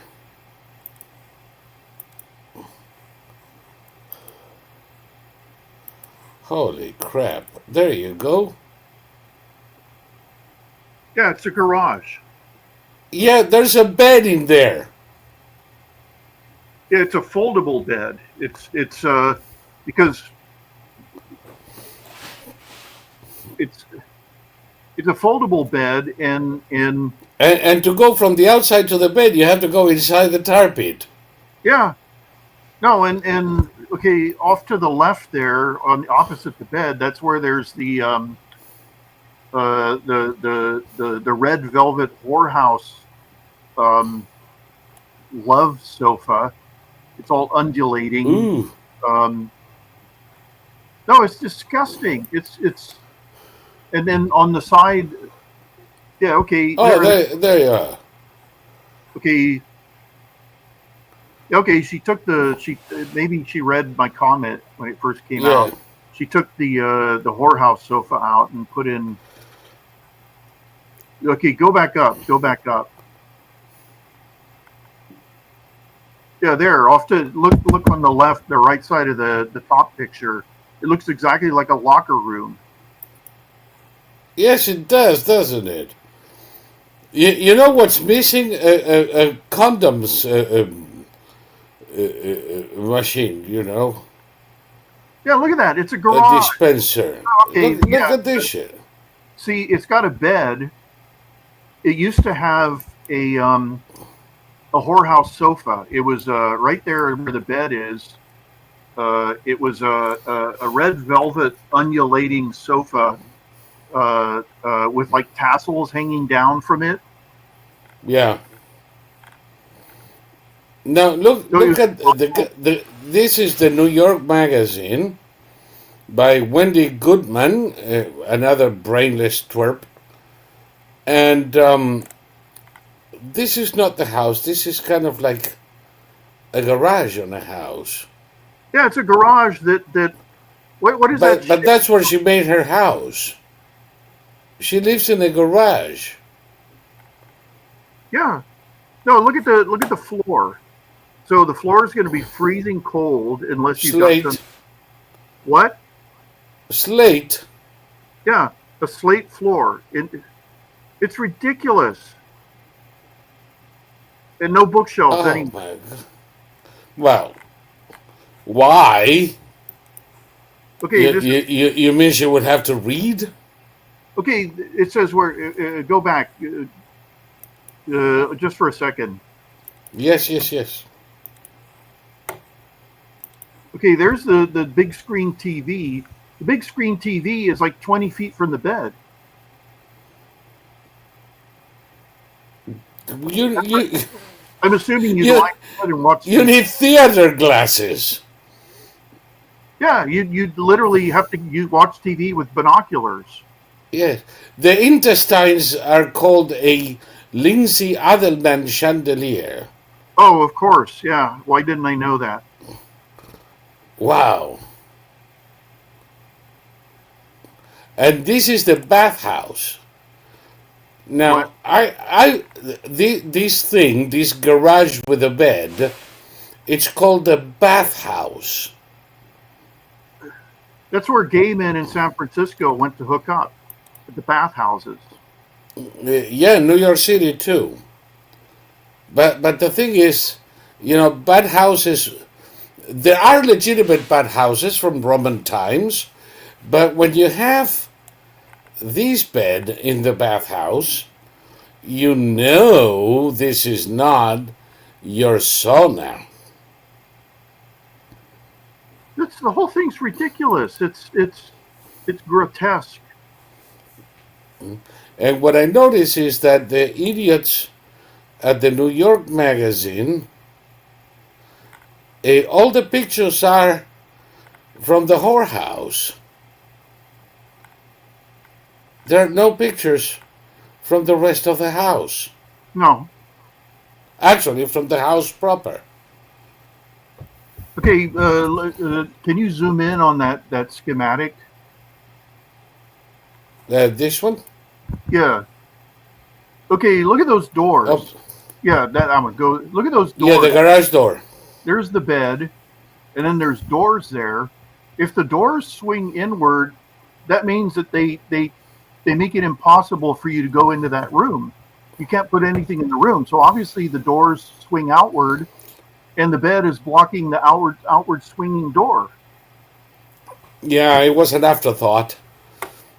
And you can see, above the schematic, the little white cube is this whorehouse, and the house is this black area. Yeah, Uh, but apparently, all they cared about was the whorehouse. yeah. Where There, she, there you can see the doors. yeah. Okay, they've got One is blocked by the bed. yeah, they've got handles to. So they obviously you pull them outward, and one is blocked by the bed. I mean, so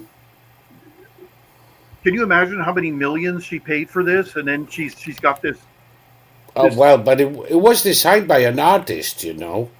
Well, of Is course, there a dog? There is a dog here under the fireplace. oh, of course, 'cause that's where dogs like to hang out under the fireplace, Yeah.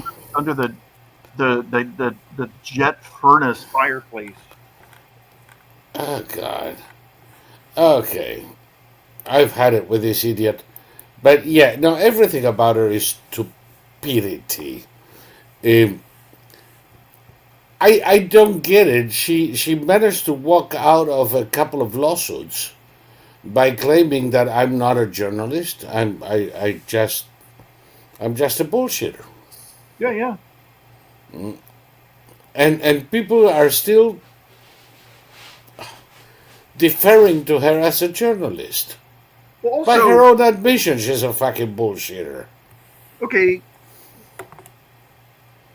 she shouldn't. I mean, the juries, of course, they were going to fine for her because what she was. They were New York juries, weren't they? Hmm? They were New York juries, weren't they? Yes, of course. Yeah. So of course they were going to fine for her, but you still can't slander people. You can't slander people and then say, but I'm just a stand up comedian. If a stand up comedian said in his routine that um, Joe Smith is a pedophile cannibal, Joe Smith still has a case, even if it's in a stand up act. Um, Hmm. I mean, but it's a New York jury. She got New York juries both times, so of course they're going to fine for her. But I think she's facing yet another lawsuit on the same grounds. So we'll see what happens. She Nothing will. Nothing will. This stupid mad cow. It's gonna be there for a little while longer until MSLSD goes out of business, and then she'll find nobody else to hire her.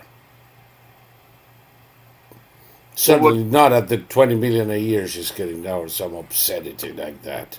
Yeah, 20 million a year, and I read that her net worth is 30 million. So she's been getting 25 million a year for years, and she hasn't saved a penny. She's got a 30 million net worth. But by the way, how the hell can you spend that money? Let's see.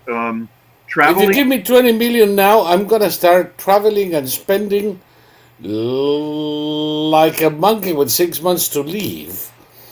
And I'm still gonna have at least 10 million by the end of the year. Well, but these people okay, let's say she's going to go to Europe. She'll spend tens of thousands on airplane tickets. She'll spend tens of thousands on You, hotel. you, you, you spend $13,000 for a round trip on first class on any airline. You can't go higher than that.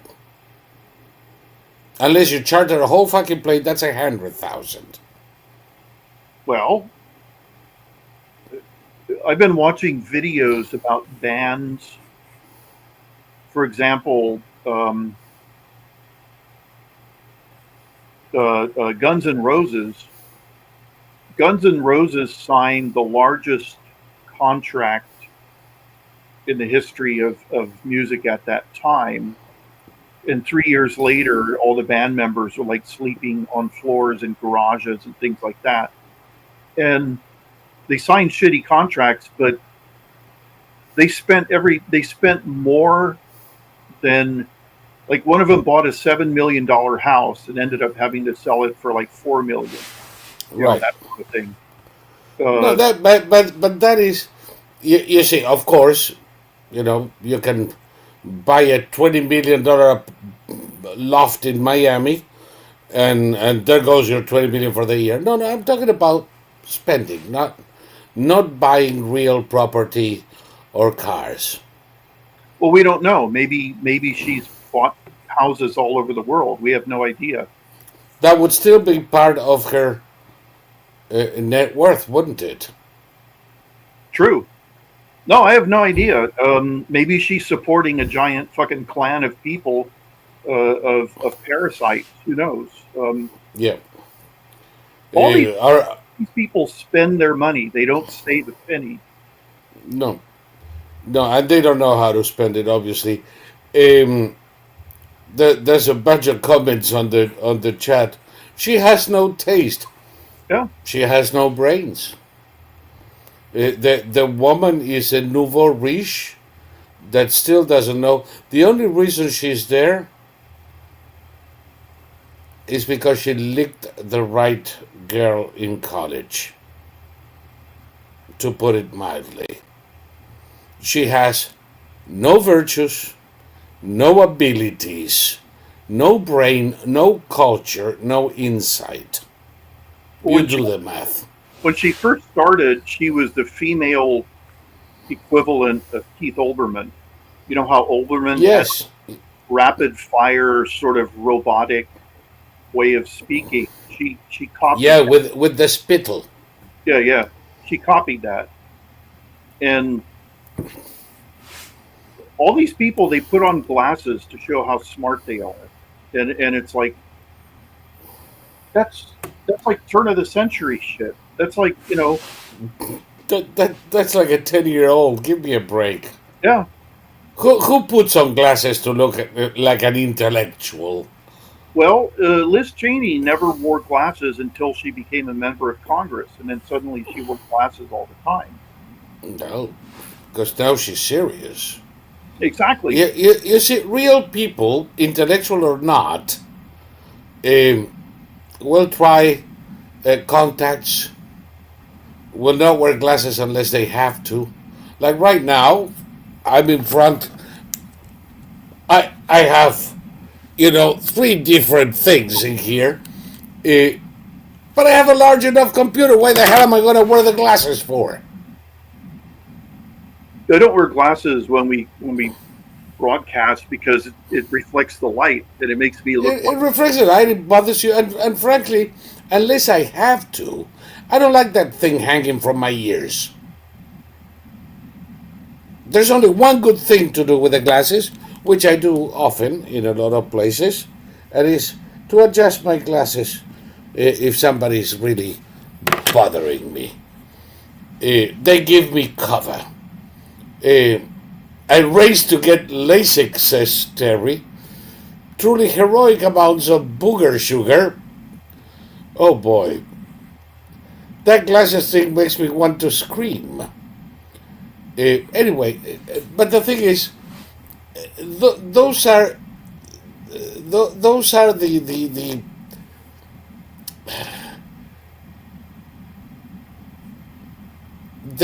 view of the world according to Disney.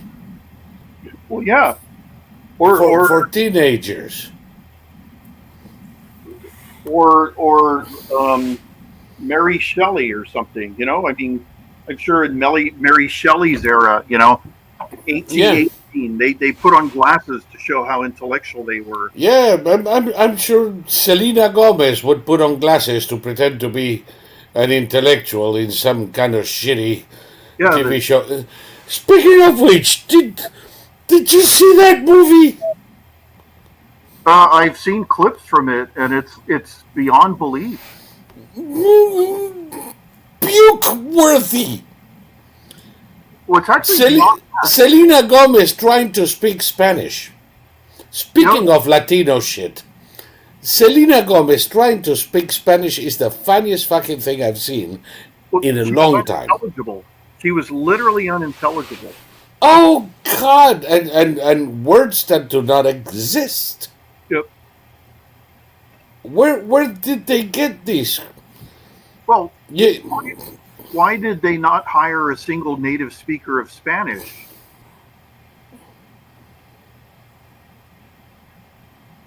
good question. Good question. Well, why did they make the movie? Is an even better question. It's an even better question because I didn't get as far as why they didn't hire a native speaker of Spanish. Um, the whole movie is pointless. It's ridiculous. Well, the point of the movie is, It's the worst acting. yeah, It's the worst acting I've seen since the Ed Woods movies.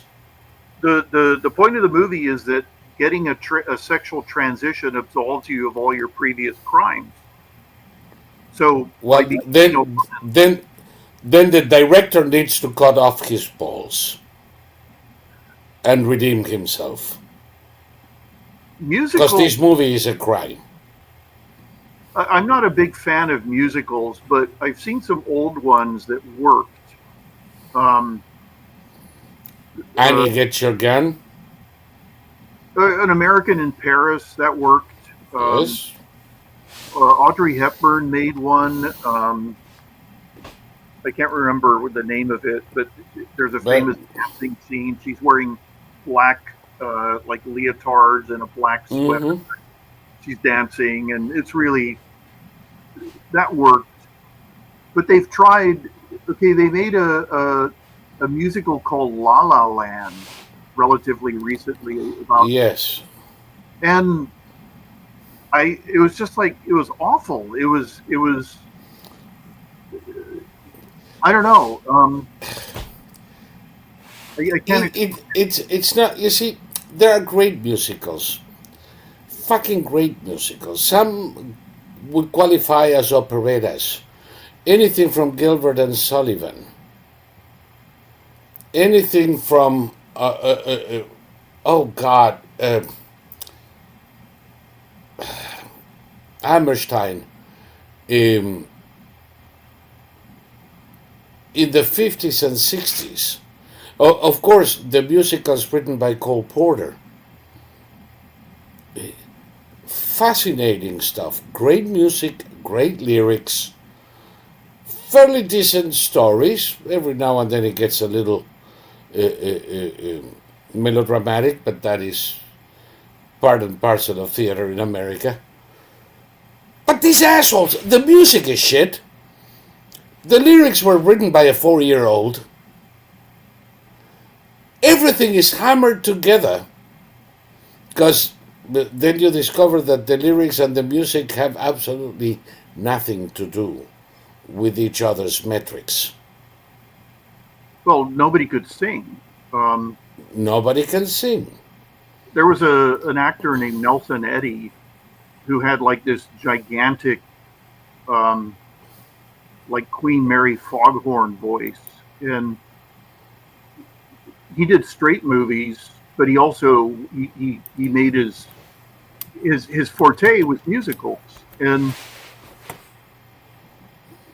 I remember he did some period piece where he walks in and he's singing, and he holds this single note as he's walking all the way down this curving staircase and across the floor, and then comes all the way across the stage and then continues singing after he's held this note. And it's really breathtaking because the physical skill involved is incredible. Oh, come on.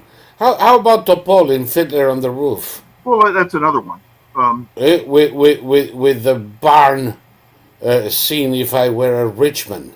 Yeah. I mean, come on. Those are thrilling songs. Yeah. Each and every one of them, it's worth the trip. But these people don't do that. They just write a silly score that would have been better served by, say, Chat or Grok, and then they pretend to sing.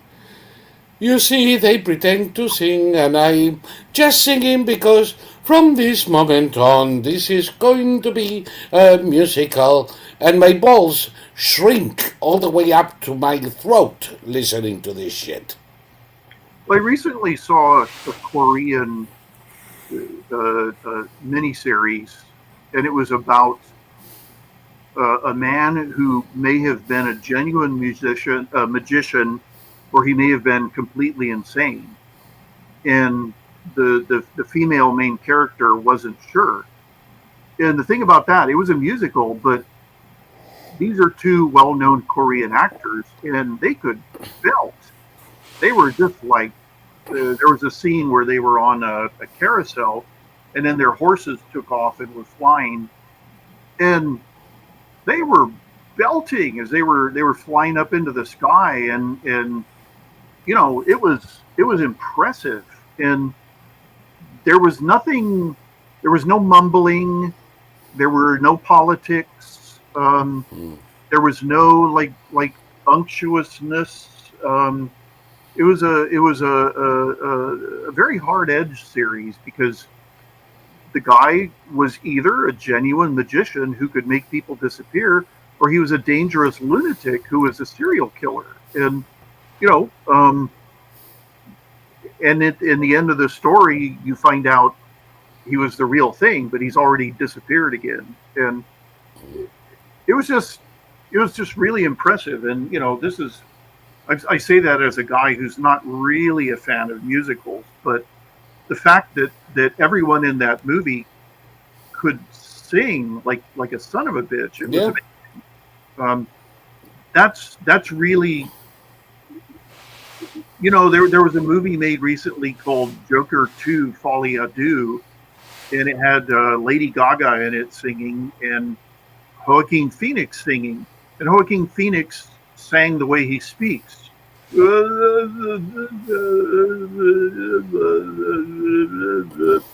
And it was the movie is a sequel to $1 billion movie, a movie that made $1 billion, and the director announced the sequel will be a musical. And it was like, what? Wait a minute. Because the public that follows Marvel and comics and DC comics is dying for a musical with Lady Gaga and the Mumbling Wonder. Yeah, Lady Gaga recorded an entire album that would be released in time with this movie. The movie was a catastrophic failure, and her record was a catastrophic failure, and she was shocked. How is this possible? I'm Lady Gaga. Why didn't my fans come out for this movie? You wearing beef. The fans didn't. The fans didn't come out. What? Yeah, no, the fans didn't come out, but the fans didn't come out because she wasn't wearing beef. I mean, I always thought that singers that have to resort to all sorts of weird antics to call attention is because they don't trust their trade or their tradecraft. She's a real singer. She can sing standards with the best of them, but she chooses to do the easy way out. And this time she fucked up. She had made a movie with Joaquin Phoenix, and her crowd didn't come out because he was in the movie, and the fans of the original Joker didn't come out because she was in the movie. So it was a movie for nobody, and it crashed and burned. Yep, and by the way, you're right. I heard her sing an Elton John song the other day, and I was surprised because she sounded like a real singer, which is not what I see in her performances. No, and it's boring. A meat dress, okay? You're wearing a meat dress. I've absorbed that, and now I don't care. It's already passé. Within 2 seconds, it's Yeah, passed. Um, true. it goes nowhere. Um, The so the other one that surprised me with her voice was Christina Aguilera. yeah, yeah. She has a much better voice than her repertoire would lead you to believe. Well, she used to have an incredible range, and uh, uh, it's all gone. I mean, she went crazy with the dirty girl. I'm a dirty girl. I'm a sex pig, and she sort of destroyed her career with that because once you make yourself a sex pig, you can't come back from that. Right. It's like Madonna. Well, she was always a pig. But there was a brief moment. Madonna teamed up with her brother, and he wrote the best song she'd ever performed, and so she immediately fired him.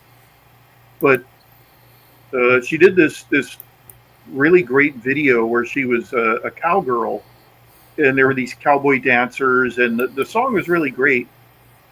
She was in her late 30s or early 40s at the time.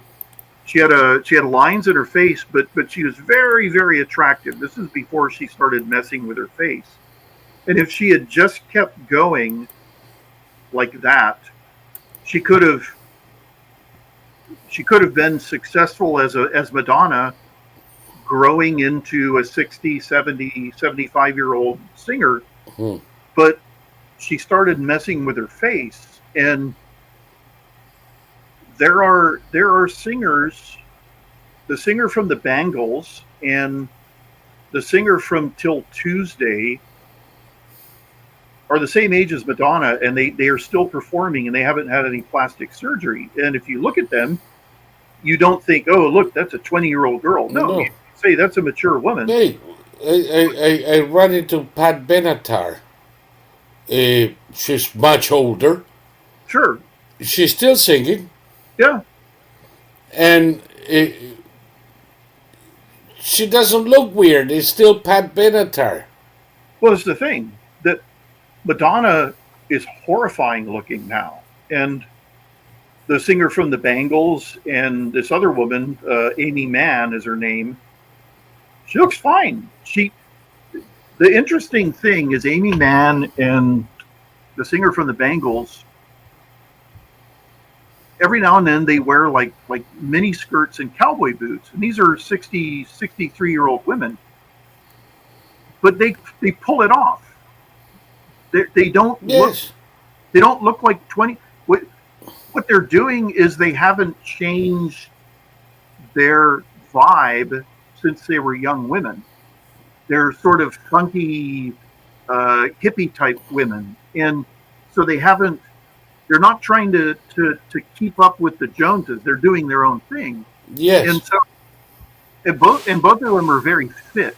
You could tell that they exercise. So they don't look like 20-year-olds. They look like mature women, but they're very attractive, and they're both still performing. Madonna has massive health problems now.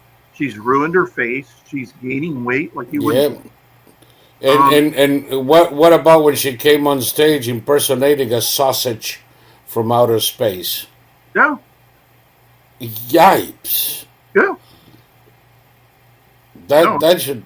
that should cure everybody. Ayo is saying here, modern pop music is like socialism. It converges on mediocrity. Whether the singer is good or bad, the outcome is the same. Yeah. I think he's got a point. Well, you have someone like the singer Katy Perry. Katy Perry's been in the business for I don't know how long, years. I couldn't sing a single Katy Perry song to you if you offered me $1 billion. I just don't know any of them. I can't think of any now. I've listened to some, and as soon as they're over, it's gone. It's gone. And my two favorite bands are the Beatles and Led Zeppelin. And Good choices. Led Zeppelin some of their music is now 50 years old, and Yep. it's timeless. The Beatles, some of Oh, their shut up. We are timeless. we are timeless. You're gonna fake me. You're gonna make me feel old. Led Zeppelin, which I discovered way into my teens, it's now half a fucking century old. Holy shit! But it's timeless. And Oh yes, it is. And the Beatles, the Beatles, the Beatles went apart when I was 10 years old.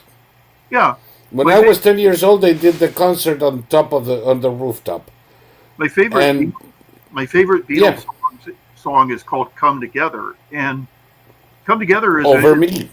it's a completely timeless song. You would have Yes. no idea when this thing was written, and there are songs that were okay. The grunge movement. You where did they all go? They left no progenitors. Down the sewer. Yeah, they're all gone. Um, it's really fascinating. There were bands in the mid 2000s that everybody said, we're gonna be playing this music for 40 years, and it's like, where are they? Where are they? They're all gone. I was praying that wasn't the case, and God heard me. Yeah, Oh God! Remember the Spice Girls? yeah. The Spice Girls. I remember one trip to London when they first came out. Everywhere you couldn't hide for the damn shit. Hmm. Everywhere it was the Spice Girls. I'm so glad I haven't heard anything from them in years now. Yeah. Then when my eldest daughter was in her preteens, the Backstreet Boys, Oh yeah. which is kind of like the Monkeys formula, but totally talentless. Hmm. Because the Monkeys was a contrived thing to, so that the recording company in the U.S. could make some money off of the Beatles hype. But at least there were people with some degree of talent in there. And God forbid, they even made a couple of beautiful songs. Hmm. But these Backstreet Boys and all that jazz, I mean, what the hell was that? Well, what's really interesting about the 60s, say what you will about the hippies, they were all educated. And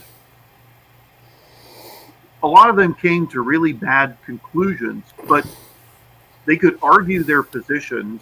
Oh, And yeah. when you look back and you see newsreel footage, you see footage of the, interviews. There's tons of interviews on YouTube of newsreel footage. And they're all articulate. They all know what the hell their positions are. They can all defend them. And today, I mean, I saw somebody, there was a protesting Doge. So a right-winger went out there with a camera and asked people why they were protesting. And the first person he spoke to said, "I'm not here to answer any questions." So he moved on to another person. And then that first person came and like shoved him. And he was like, "What's wrong with you? I want to understand what your positions are." Well, not only could they not explain their positions, their first response was violence. And the hippies would have looked at those people as embarrassments, you know. But that's you, members of Congress. They were out there screaming like baboons. "We're going to war! We're going to war!" And holding a microphone. The microphone is meant to make your voice louder, but they're screaming into the microphone and fuzzing it out. You're talking to the microphone. You're not screaming into it. They're screaming, and it's going, and they're all screaming that they're going to war. And it's like, but why? explain to me why you're going to war. Well, Elon Musk is stealing our money. What do you mean? What do you mean? He's doing exactly the opposite. He's preventing the money from being stolen from the taxpayer. Right. He doesn't even get a freaking salary. How is he stealing anything? Again, the hippies would have been embarrassed. The hippies would have turned away and said, I renounce these people. They are not, they have nothing to do with me. The hippies would probably jump off of the Golden Gate Bridge if they ever witness something like this. Mm-hmm. I know I had to show this, sorry. Look them in the eye. Come on, hold your face up. Look at him. Let them see you. This is him. Look at it. What's your name? Tell us your name. Give me that ID again. Showed you the ID. I showed it to you. So what? I showed you the ID. You do what? I showed you the ID. Could you let me see the ID again? Huh? No. No? Will someone else ask him for the ID? Will you ask him for it? He won't let me see it again. You didn't see it. I You haven't didn't seen see it. it. They didn't see it. Look them. By the way, Thomas, who is this second mummified remain coming up right now? Who is that one? Somebody in her mid 80s.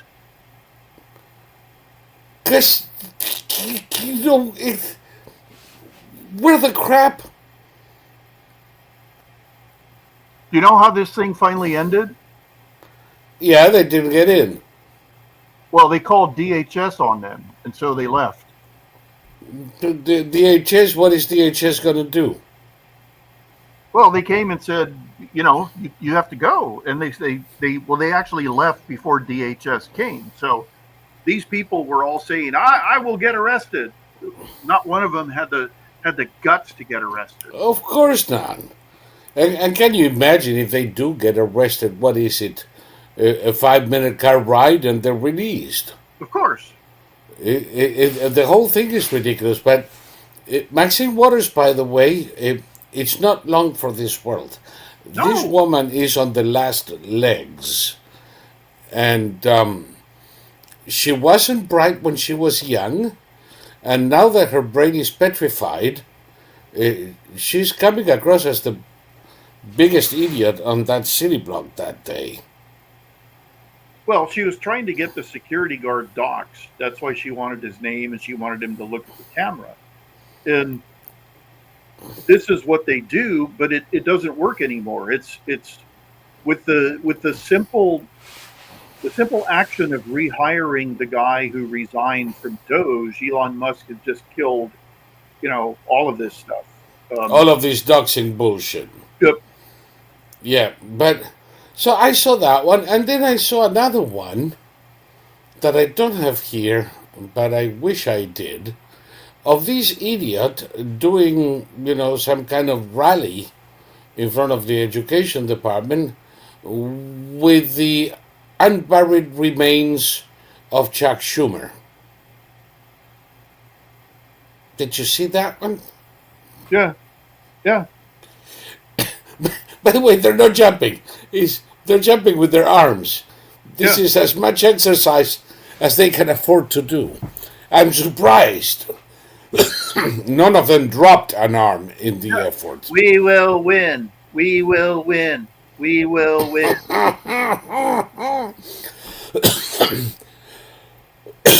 They just lost. Well, they're everything. They're losing on a daily basis because they're arguing. CNN did a poll, and 80% of the country is in support of what Elon Musk is doing. Yeah. Surprise. I mean, holy God. And the Democrats are fighting tooth and nail against it? And the 20% haven't figured it out yet. Well, the 20% are like Californians. Californians will vote. They will vote to have their heads put up and their throats cut, and they'll be smirking. This will fix those Republicans. Now they're going to have to wipe my blood off the streets. the voters here don't even think. And, you know, it just makes you wonder, okay, I've seen so many people in this state be the victims of illegals, homeless nutters, professional criminals, and they're never angry. They're always sad. They're always they're like limp dish rags. Nobody ever says, "God damn it, why is the state letting this happen?" You know, I'm really they kind of mumble. They say, "Well, I know that they're having a hard time, but why? You know, I just wish somebody could do something." It's like, yeah, the police could. The police could clear the streets for you. The police In could 2 wave seconds. their batons and give everybody a wooden shampoo, but you wouldn't support that. So just shut up and take your lumps. I mean, I don't know what to tell you. You voted for this, so just enjoy it. Yeah, but they still don't get it. I'm sorry. This week I read a piece of news about a bunch of idiots that kind of like protested in central London, demanding the freedom of that con man who tried to enter the U.S. on a falsified passport. Stephen Yaxley Lennon. That's one of 7 names that I figured for him, because every time he commits a crime, he changes his name again. And the comment was, this is unprecedented. The confrontation with police. And I remember witnessing literal battles between protesters and police in Trafalgar Square or in Piccadilly, where they really, the protesters really got a wooden shampoo. They were charged by police on horseback. And this was a more or less regular thing, kind of like a pressure valve. Every time the political scene got kind of tense, a bunch of people would get a wooden shampoo in Trafalgar Square. What's the unprecedented thing? How has London changed so much? Well, I'll tell you.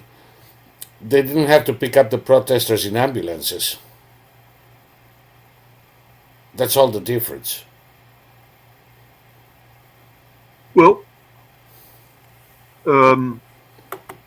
I'm working on publishing a book, a photo book about it that includes it's the post World War I period in Germany, and during that period, the German police they had lancers who rode on horses with enormous spears and would spear people.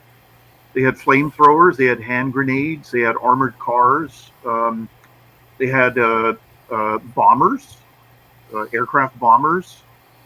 And if you went out and protested, you would get hand grenades and flamethrowers used on you. And then the lancers would ride in and spear you, and then the aircraft would drop bombs on you. And that was just protesting. That was not, uprising. That was just protesting. And I saw a kid today. He was explaining why his last name was Chinese, and he was explaining why he had changed his mind. He said that 6 years ago, he was in Washington, D.C., shaking his fist and yelling, "Abolish ICE," and now he's all for ICE rounding up the illegals. And he made a lot of very salient points. He's a law student. And the point he said is that the United States treats illegal aliens the best of any country in the world, and it has the most thorough system of putting people through the decision process. Yes. before they're deported. And he said that without ICE, we don't have a country. That if you allow in the millions of people that Joe Biden allowed in, you end up with people who have no stake in the game, and they won't ever bother becoming Americans, and they won't, as a result, be good citizens ever under any circumstances. So you have to enforce the law. The people who come in the country illegally, they know what the risks are, and one of the risks are getting caught and deported. And the press is already complaining. And if they don't, I don't care. The press is always already complaining that Trump promised that he would only go after the violent criminals, but half the people deported so far don't have a criminal record. And Yes, they do. Homan has explained multiple times, if we're looking for a guy and the city refuses to hold him for us, then we're going to go into the area where he lives. And if we have to wade through 20 illegal aliens to get the guy we want, we're going to arrest all those people and deport him. We're not going to let him go. And it's not true that they have committed no crime. They're here illegally, aren't they? Well, and besides that, they drive cars without a license. They don't get insurance on their cars. You know, they don't pay taxes. Keep piling on. By the very fact of being there, they already committed a crime. Yeah, And then they pile on. Then they use somebody else's social security number to get a job. Yeah, they steal identifications. They engage in fraud all the time with fake IDs, and they get homes based on fraudulent. They squat. They do all sorts of things. They do everything. And this was why, when George W. Bush was pushing amnesty, remember we had that nightmarish period where we had to call Congress twice and melt down the 2005, 2006. Right. Ironically, that comprehensive immigration law was killed by Senator Obama. Right. And the reason I was opposed to giving all these people amnesty, you had people like, there was a radio host, talk show host named Michael Medved, and he said that illegal aliens were natural born conservatives. And I was just, during that period, you could still like write emails to people like that. And I was just explaining to him that these aren't perfectly law-abiding people. This is a whole stratum of American society that breaks every known law just to exist in this country. So they're not natural-born conservatives. And after you make them citizens, you think they're going to suddenly start obeying every single law there is? No, of course they're not. They're all adept at breaking laws that make life easier for themselves. So they're not all of a sudden going to get licenses and get insurance and start doing everything the right way. Instead, they're going to be a permanent stratum of American society that's adept at breaking the law. And we don't need that. They might as well go to a refugee camp in Sinaloa. I have a question for you. We have a guy, apparently he's just arrived here from UBoob. Off topic, but is there any chance of this channel hosting Thomas's video series, hold on the GCC and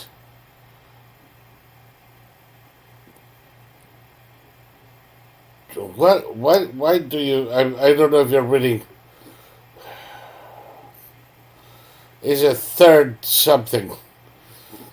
The third revolution in military affairs. There you are. It was very well made and researched. Yes, I remember that, and it was. And I would love to put it up in Odyssey if you don't have a problem with that, Thomas. No, The the only thing that I would tell this fellow is that all of this requires work and time yeah. and resources. So if we get funding from you, there are many of these things that we could have done if we could pay somebody to do it, to spend the hours uploading.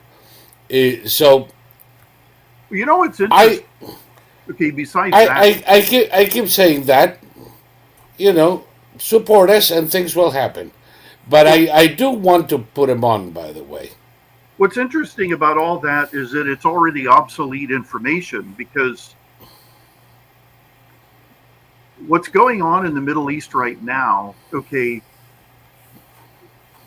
Syria, for example, Yep. in Syria, the HTS didn't suddenly just start steamrolling Assad's forces. I mean, and then once they kicked Assad out of Syria, they started trying to bring order to the place. I mean, those guys spent years negotiating with the Gulf Cooperation Council and probably Jordan and various other countries. And the Qataris are saying that they want Trump to finish the Abraham Accords as quickly as possible. And the Qatari spokesman said he wants to make the Middle East great again. That whole period I was writing in, it's part of the distant past now. And the fact that Israel kicked the amount of ass that it did, Israel is the new big boy on the block in the Middle East. And Israel is unique because in the past, any other country that became the big boy on the block, they expressed it by smashing down others and taking their land or imposing something on them. And everybody knows that Israel is like the only Middle Eastern country that has no desire to do that at all.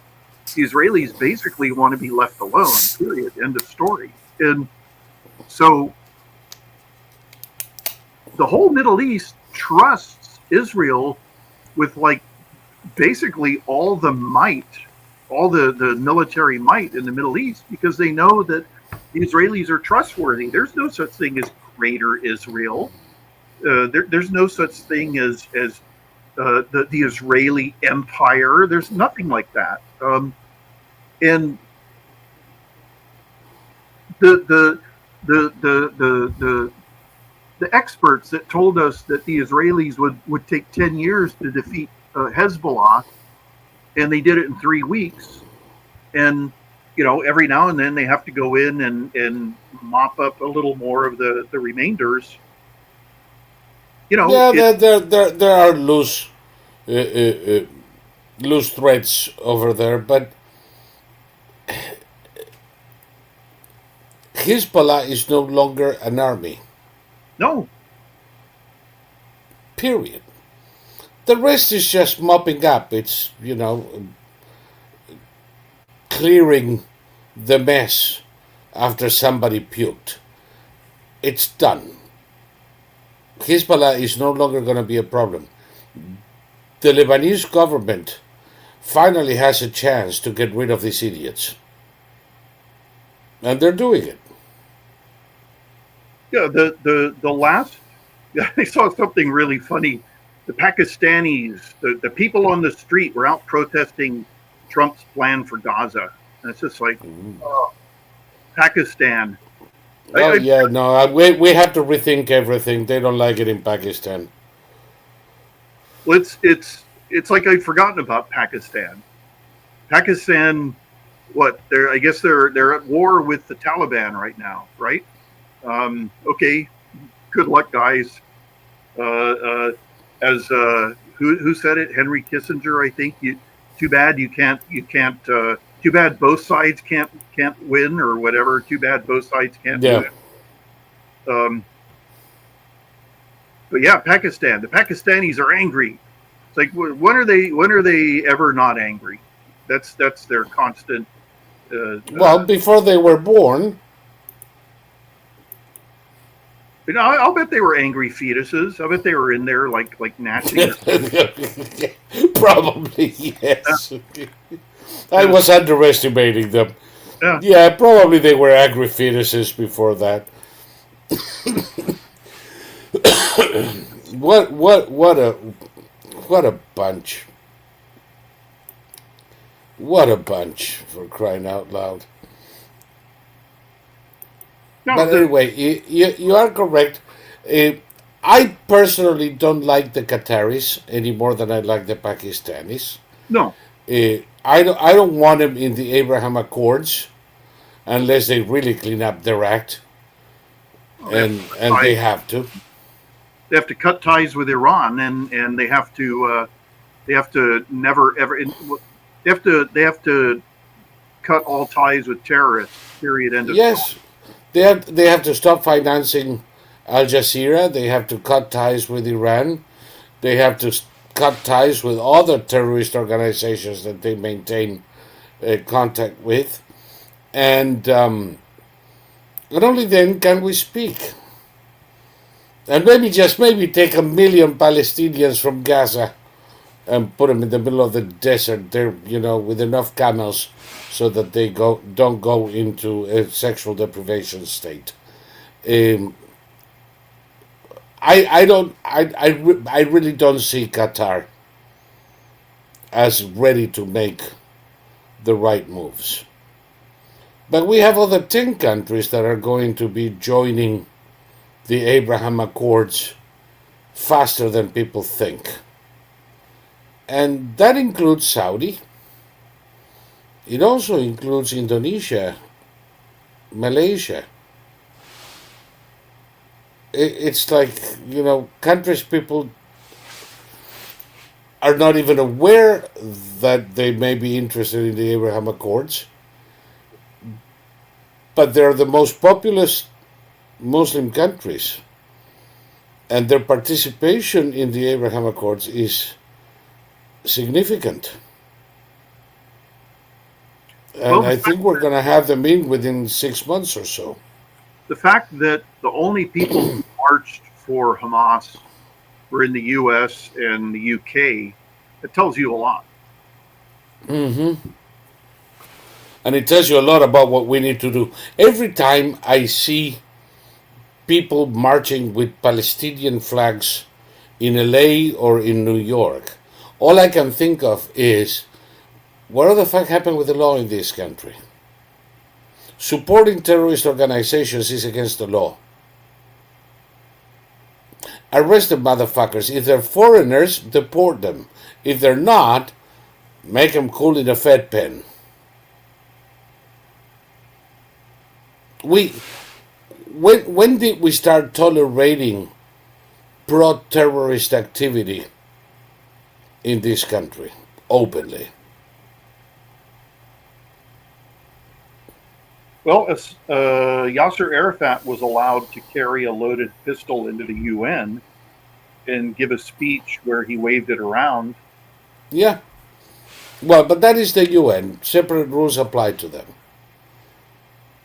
If they want to do it, in the grounds of the UN building, there is a treaty that we signed when the UN established its headquarters in New York, that essentially within the UN and a small area around it, they can do whatever the fuck they want.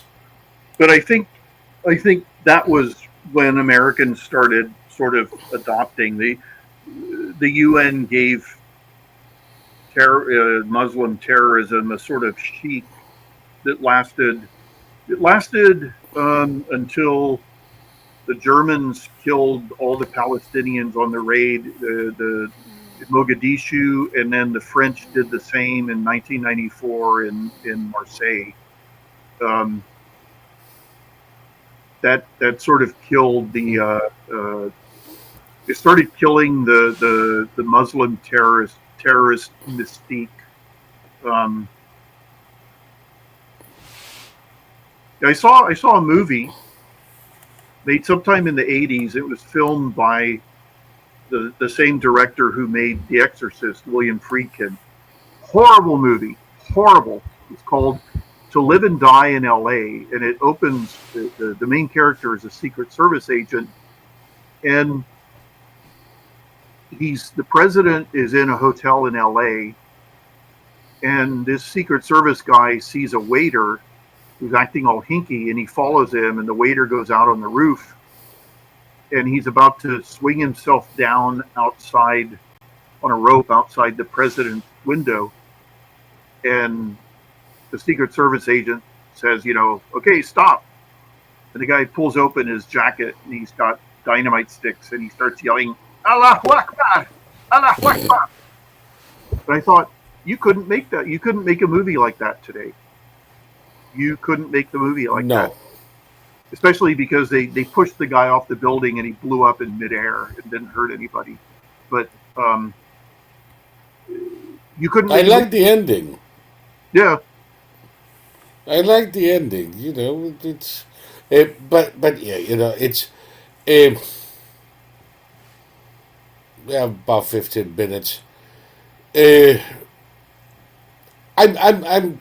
don't know. I'm still not. I don't understand why we've let our universities go as far as they have. I cannot understand. Eons ago, when Columbia University would not invite Benjamin Netanyahu to speak, but they would invite Ahmadinejad or Fidel Castro or Arafat, you knew there was a problem. A long time ago, since the 80s. Yeah. But there is a difference between that kind of action and what we have gotten, which is probably a consequence. Don't get me wrong. Yeah, it's a broken window thing. It's like right. We let everything slide. And we've let everything slide, and these people have used grants from the government, from the Education Department, from the State Department, from USAID, to bring in these assholes from around the world to talk to our students who never heard the other bell, and all of a sudden you have students chanting their support for terrorist organizations, and you've gone too far. I am waiting for the Trump administration to put down its foot. And I really want to see all of these fuckers arrested. Every time they come, you see a Palestinian flag up, boom, in you go. Kind of like it is in Saudi, Remember that woman who tried to fly a Palestinian flag at the Hajj? Mm-hmm. He lasted less than a fart in a hurricane. Within seconds, you had a couple of soldiers grab the flag, grab her, and they took the flag and her, and I never heard from her again. I doubt they did anything to her except convince her that it was very unhealthy to keep doing this shit. I want that type of reaction from the New York police. Well, and you tell me. If they're waving Palestinian flags, I don't see anything can be done about it. But if they're supporting Hamas, then yeah, of course. And that's a distinction without a difference. The Palestinian flag represents Hamas. Yeah. But no, it's Trump has to put the genie back in the bottle, which is really, really, really, really hard to do. And yep. We have to avoid the danger of telling ourselves he's not doing enough when he's. Oh, he's doing more than enough. Come on. Yeah. That's not what I meant. It's not a one-way street. I do hope that in the sea of change that is happening, and by the way, Trump has no authority over the New York police. Many things have to happen before we see New York cops arresting students for supporting terrorism. Many things have to happen. Never mind in California and Berkeley. But I'm hoping that in this new environment, some people are going to stop and say, what the fuck have we been doing? Why did we let this get so far? When you have people from CARE, which I've been screaming for almost 20 years that it should be declared a terrorist organization, and instead we have them supplying personnel to the White House under the Obama and Biden administrations. And just yesterday there was one of these lovely women from CARE who started attacking a Jewish chap in his own building, and as somebody stopped her, she was threatening, we work with ISIS, we work with Al-Qaeda, we're going to get you. What is that woman doing in the U.S.? Yeah. Seriously. How long do we have to think this over?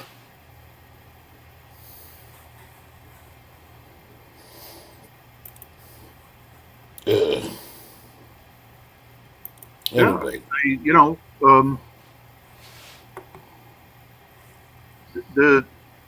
I don't know. It's all of that, with except for a few dead enders. It's all lost its chic. So it'll dwindle, especially when a lot of those people get deported, for different reasons. But in the case of CARE and I never understood when you're an unindicted co-conspirator in a terrorist attack, but you're also putting staff in the White House, for God's sake. Listen, the guys who were found guilty of financing Hamas to the tune of $12 million in the Holy Land Foundation case are the ones who provide the Muslim community liaison to the fucking White House? Mm-hmm. Are the ones that mayors from Los Angeles, Chicago, New York have to have standing next to them on public venues? You gotta be kidding me. These people are not supporters of terrorism. They are terrorists. Mm-hmm. They are part and parcel of the organization. They're the financing arm of Hamas. And I don't get how the U.S., after all of these years, still hasn't figured that one out with the Muslim Brotherhood and CARE. They are considered terrorist organizations in most of the Arab countries, lo and behold. Mm-hmm. They know them best. They know them best.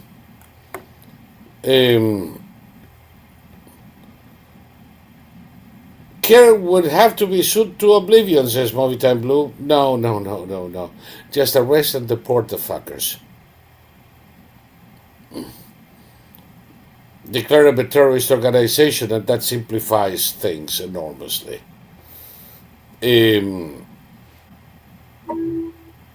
Anyway, Thomas, we have only a few minutes left, so I want to make sure that I do my little shameless speech for support. There are about 1,900 people watching now, so folks, remember, all of this is free to watch. and Thomas and I do it with passion and pleasure. But if you help us, we can do more. So please, you're here, you've watched us for 3 hours. That means you like us, sort of. So please send your support. You can do it by coming to Odyssey and either clicking on support, lo and behold, or the $ and send a couple of bucks through the chat, or join and join as a member. I have a special member for that, a special mention for that in a second. The other way to do this is to support us through our own account, quadverum.com/support us. You can get a monthly contribution or a one-time contribution there. And all of these and subscriptions to my @TheBrotherLie Twitter account come to support this channel and this forum so that we can continue to grow and do more things. We very much appreciate and welcome your support. There are no other sources of income. This week I found out that everybody and their mothers has been getting money from Geraldo Rivera it wouldn't surprise me, Joe Rogan. Everybody's been getting money from the government. We are probably the only 2 people on planet Earth who didn't get some money from the government. So we have no other source of income. We don't have advertising, we don't collect data, and we're entirely at your mercy. So please be generous if you can and help us continue and grow. And having said that, the one mention is, by the way, don't make contributions in YouBoob because they take 1/2. If you give us $10, you're giving $5 to YouBoob and $5 to us. Come over to Odyssey or do it in our website. And that said, there are to be changes in Odyssey. Originally, they were supposed to happen on February 3rd. It didn't. Now, they kicked the bucket over to the end of the month. Sooner or later, they will. When they do, I'm going to have to let you know, because part of the thing is our members who have an ongoing monthly payment, when these changes happen, their membership will remain, but the income stream is going to cut unless you register the new form of payment. I will let you know on the VIP rooms as I receive that information. And I'm done with the shameless NPR minute. Speaking of NPR and PBS, I remember back in the mid-70s when I discovered NPR and PBS that I thought it was fascinating. There were in New York essentially 3 networks and 5 TV channels in all. And there wasn't, most of the programming was third-rate sitcoms and game shows and soap operas. Couple of hours of news through the day, and that was it. There was nothing else to watch. And then there was PBS, with all of these programs with Richard Attenborough. Some people may say, things like Sesame Street, but frankly I was too old for Sesame Street and I always thought it was silly. But let's assume that it served a function. The McNeil-Lehrer report was back then a fairly objective reading of news. And there were all kinds of wonderful theatrical productions from England, from ITV. Mystery Theatre was one of them.